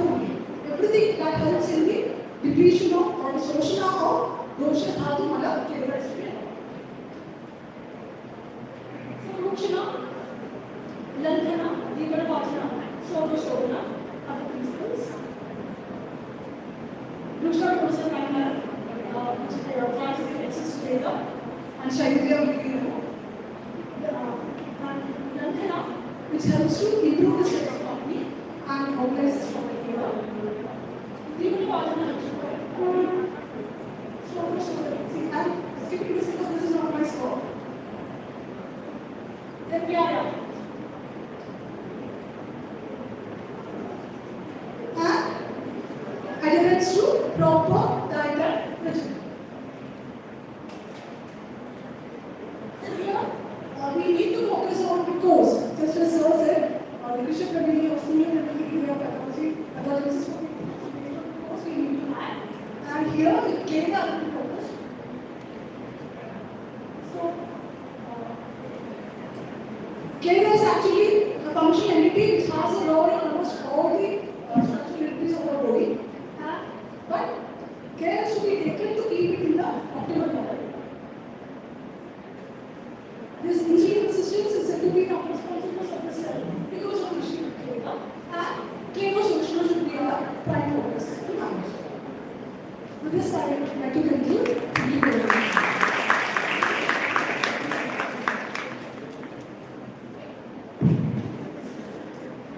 Thank you, ma'am, for that insightful session. Attendees who have any queries may please note down on any paper and hand them over to the volunteers. Now, without wasting time, let's go for the questions. So, as you know, we have got two presentators and both the presentations are over. And there are a couple of questions have been got for the presentation of Dr. Reshmi. And many questions are posed on Dr. Tirunelveli. So, let us go to the important ones only, because I am not going to all the questions because it may take much of your valuable time. Number one, Dr. Tirunelveli himself. In OPD, we are getting patients with lipid profile in which only triglycerides value is very high. Whether it can be used as a biomarker to assess the Medodharu these areas or as a photorupa of pramina.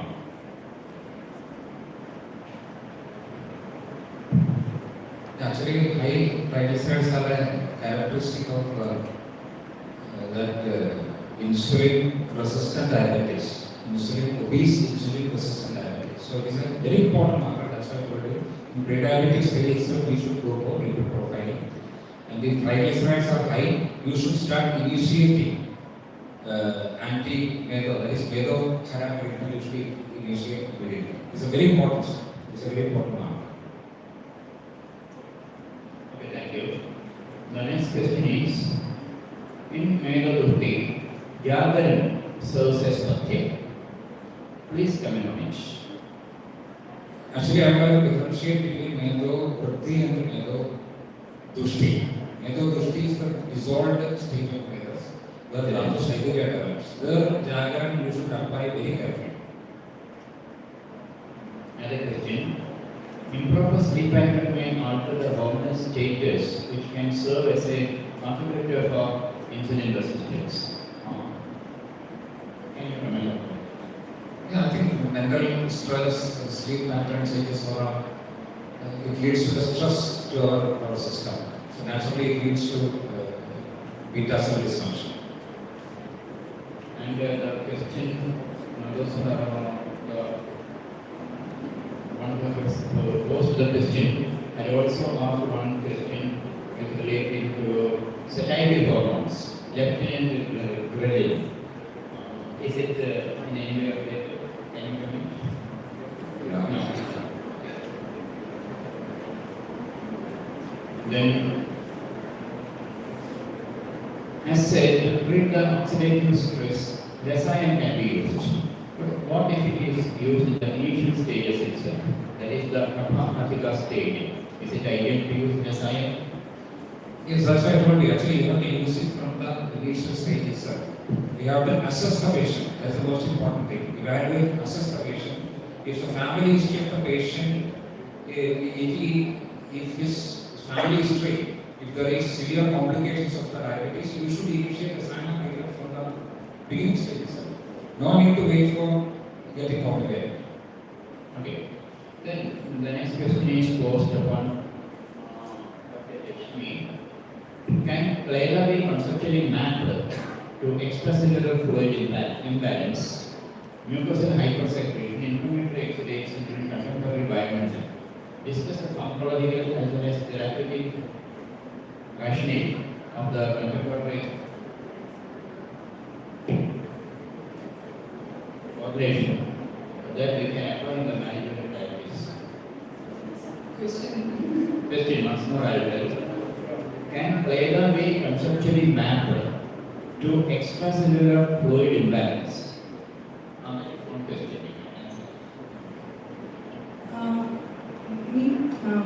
Manipulation of Clara. Extracellular fluid imbalance and Clara. See, obviously, we know that the fluid balance is because of the rasa bhava. It's actually managed by the rasa. So, the rasa that is being formed will be reflected in the intracellular as well as extracellular fluid component. So, when the Clara is there, initially the rasa dhatu will be affected and also the leptin dhatu. So, the rasa as well as vector factors will be actually affected directly in Clara dissociation. Obviously, that will be reflected in the concentration of extracellular as well as intracellular fluid. Then the next question. Correlation of Clara with the mucosal hypersecretion, inflammatory exudates in contemporary biomedicine. Yes, see, this Clara, as we know, inflammation does a Kapha. So, this inflammatory conditions, as we have seen in the Prameha, there's always a minor, like a slight inflammation. It will be there. So there is a Pitta Kapha here, and here the Clara. See, Pitta actually helps in this modulating this immune responses and all. So the WBCs and all which are involved, there we can see that there is Saudhi as well as Apniya Bhava, which helps in the manifestation of immune responses. So definitely both the Saudhi Bhava that is imparted by the Kapha as well as the Apniya Bhava that is imparted by the Pitta will be contributing to the immune responses in the body. Next question.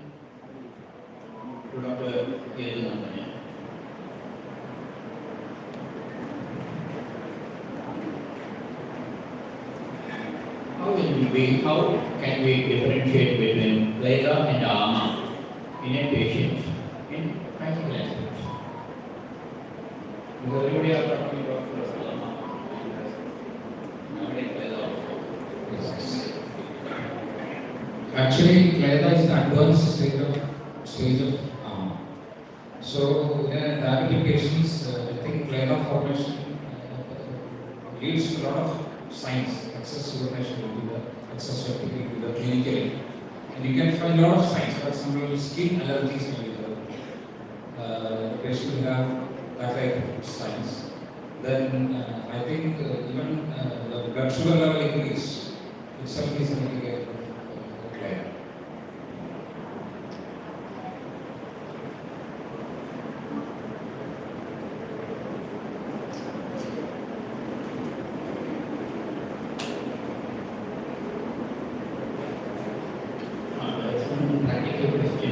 Can sugar be given from the initial stage of diabetes itself? And if so, how long can it be used? Sugar its main ingredient is silagic. That is why we are using it. It can be used, but I think only in patients who have a history of a strong family history of diabetic complication can be used in the initial stages. So only if the patient has a severe complicated diabetic complication family history, then only it needs to be used in the initial stage. Other medicines are available, so there's nothing to go about. And the effect of Shirodhaya, I think you have to explain.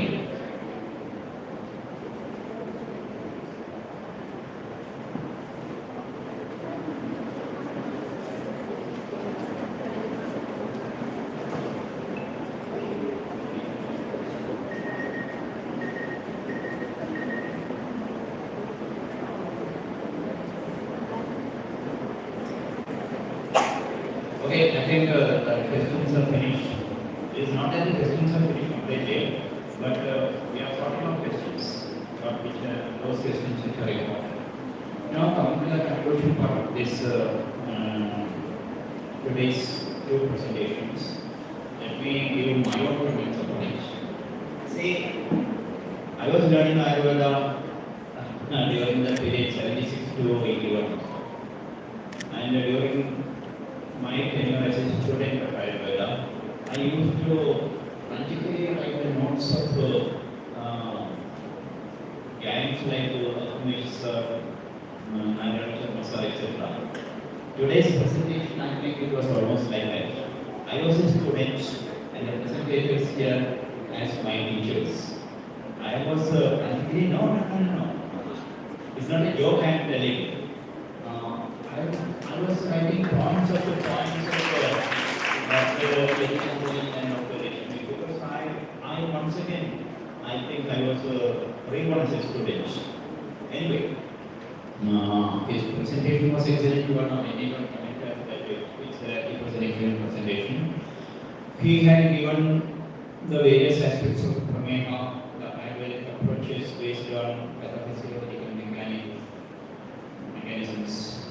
Then the most interesting part in his presentation I found was that the division of type 2 diabetes into insulin deficient diabetes or insulin resistant diabetes, mixed type, mediated individuals, and comparing them with the Ayurvedic terminologies like stool property, stool property, push-up property, stool push-up, mixed varieties, etc. That is really a genuine, clinically oriented approach to see what is diabetes and how we can manage it. And as he has told in his answer to one of the questions, he has pointed out about the Rasayana treatment from the beginning itself. Usually we give Rasayana treatment at the end of all the other treatment. But in diabetes, it seems that there is an exception. And that in the initial stages itself, Rasayana treatment can be begun.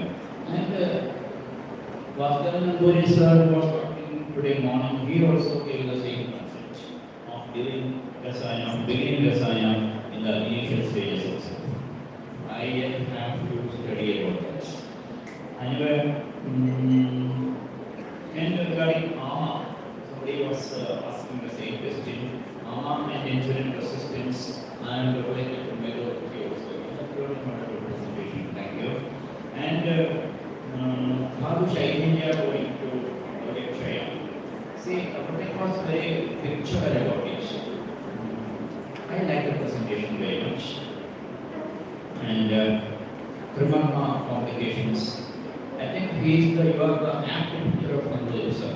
Because whatever he was presenting through various stages, Dr. Yadunathan had modified everything and put it into various types. And one last point of which he didn't give any detail about it, being a Sharia practitioner myself. I liked that point very much about the Mukta Kaya use in Brahma. You hadn't described about it, but that is a wonderful thing. And many people who are suffering from Brahma and who are undergoing various types of treatment modalities, including Sharia type of treatment and medicinal treatment inside. Many people are getting benefited by Mukta Kaya activity. In Sharia cases also, our own preparation that we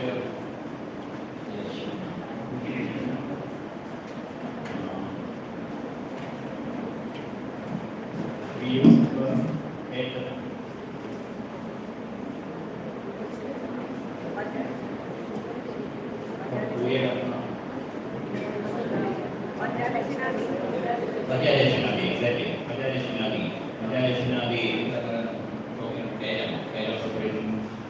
we are getting exact results of it. We means I am using it. In my case, it was CSI, because I myself have been waiting for CSI. Good results we are getting. How we are getting good results from the application of coconut oil waste into medicine on the head. Not inside the ear, because when you are having very corporate, we cannot use it. But we are getting excellent results. Like that, many medicines we can use in Sharia. Say, the Ayurveda issue is haunting me for more than 2 decades. What happens in History which I am creating? We are managing it with Sharia, and other programs, and many other un-Sharia varieties like Abdul etc. But usage of some oil for head itself will bring down the level of profile. Simply, not even enjoying medicines. That is an exact point which needs further study and further clarification, I think. Anyway, thank you for that. And now to Dr. Rashmi's presentation. See, I believe being a teacher of Ayurveda means now I am not a teacher of Ayurveda, but I have worked with Ayurveda. You are there for almost 3 decades, at least 2.5 decades in Ayurveda itself. Ayurveda stands somewhere between basic principles and guidance. I like to believe it like that. And Dr. Rashmi's presentation, rather than standing straight between Ayurveda and guidance, had a little lean towards basic principles, I think. I wonder and I wish that if you were standing as a true Kriya individual, without showing any affinity towards the basic principles of Ayurveda, it would have been much better. And Ayurveda also is there. Abhilash. Anyway, your presentation was excellent and all the available references you had presented. I particularly like the presentation of Gandha, Varna, Rasa, that has got that type of peculiar capacity. Charaka has commented only about Vada. Vada has got this peculiarity. But yours, Gandha, Varna, Rasa, Abhinivartanam. Not only Gandha, Varna, Rasa, Abhinivartanam, but regarding other areas also, I think that can be applied, like Pittasya. Then play the Mudharana about the Mutra, and at the same time play the Vidharana about the Sweda. All those points are very important in the practical application of the Veda in Pramema. Congratulations to you. Anyway, I think almost all of you have enjoyed. Do you have comments, please? Today was not saying to make a comment. I was just saying to go through the moderation level, taking the few of us direction. I would like to add up two more points to the discussion. Of course, all these presentations were excellent quality and excellent. One point which I would like to add was that actually during Dr. HP's presentation there was more emphasis on Buddha. But actually it has been very clearly stated that Apya, Diva, etc. And not only that, maybe you have also come with the statement that Asia, there we are saying alienation is sustainable. That means that actually you have emphasized the point, but the point is that actually there are two forms of player probably which we have tracked.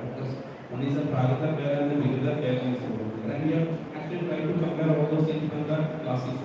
And in that aspect, I would like to say that predominantly being Apya Bhuta Pradhan, we cannot negate the predominant role of Karma in the genesis of player. And actually, there are also different forms of player that is suggested in China and China. Actually, it is the most bulkiest amount of the things which constitutes the body. And actually, the gerum that is present underneath the skin is considered to be the lesiga. And the same sneha, if we either do the sneha as a player of power, the component of sneha that is said in the Masu is considered as a vasada.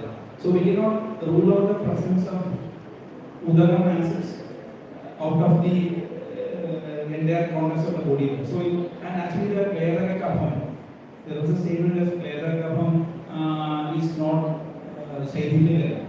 But the intended function of player kapam itself is Annasankada Playana. So on, so on, actually, Clarion is not in there was a statement like that.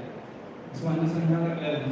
And there was also a statement related to the Shoshana of Clarion or something. Anila Anila Shoshana. And actually, that pertains to a particular context. That was regarding the context of Ahara Parinama and House. In that context, there might be that role. But generally, I thinking of Clarion as a Clarion is a nourishing entity which is Apya Bhuta Pradhan, which is present all over the body, which has got multiple kind of manifestations. You are connected into the Kala, you are connected into the Ojas even. Actually, at the end point, Ojas is the finest, could be the finest reflection of the component of Apya Bhuta. Actually, that is Saumya Bhuta. So, without clear, that is why we say that Sneha Saravaya Purisha. If we replace the word player, Sneha with player, it would be player Saravaya Purisha. If it is the Pragata player.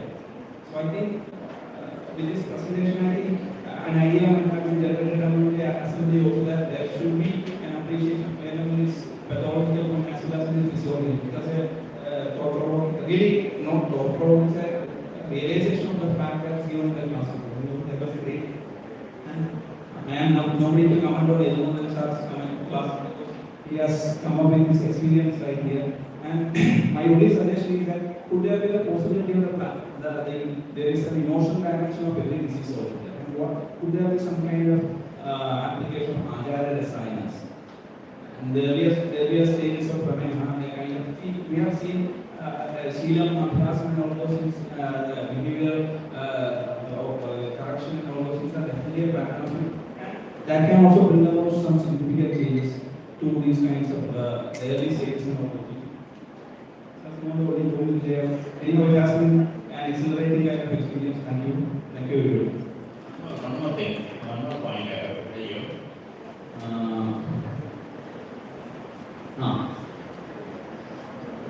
Dr. Sedgwick was telling about the positive effects of Veda also. I'm going to suggest the positive effect of Veda in Shiyashana Santi. Because many of the time we don't highlight it. After basic principles chapters, we are just following about it. Then we are just going straight away, even Ayurveda as well. After Sukhasana, nowhere he has mentioned about the Shlesha Kapha. But many of the diseases which we have got, including my main problem itself, are related to absence of poverty of Shlesha Kapha. That is a major genuine issue now, and it is an issue of multi-lakh dollars, something like that. Because the majority of the surgical procedures which are being done in orthopedic parlance are related to deficiency of the Shlesha Kapha. Yes, Shlesha Kapha and tissue. That's what I have to tell. Thank you. If there is no other mention about it, let's conclude. Thank you. Thank you. Thank you all for listening. Thank you, Srinivas sir, Setu sir, Yetunandan sir, and our speakers for the valuable discussion and adding your insights and enlightenments. Moving on, with great respect and heartfelt gratitude, I invite our distinguished speaker, Dr. Yetunandan sir, to kindly come forward and receive the certificate of appreciation and memento as a token of profound admiration and thanks. May I request Dr. Jain sir, Professor, HOD, Department of Special to kindly present the certificate and memento to Yetunandan sir.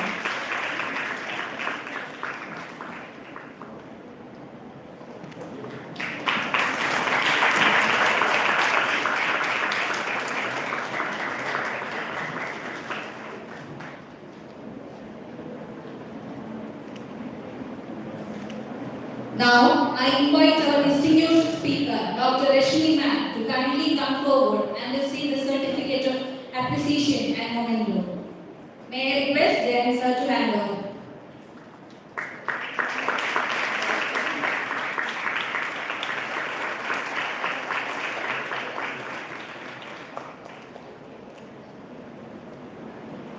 Now, may I invite our chair, Dr. Srinivas sir, to kindly come forward and receive the certificate.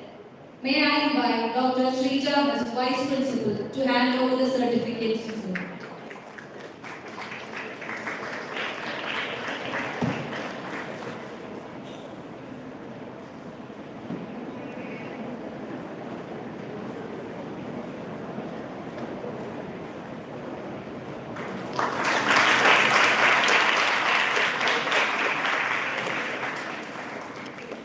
Next, I would like to invite Dr. Setu sir to come forward and receive the certificate of appreciation from Srija.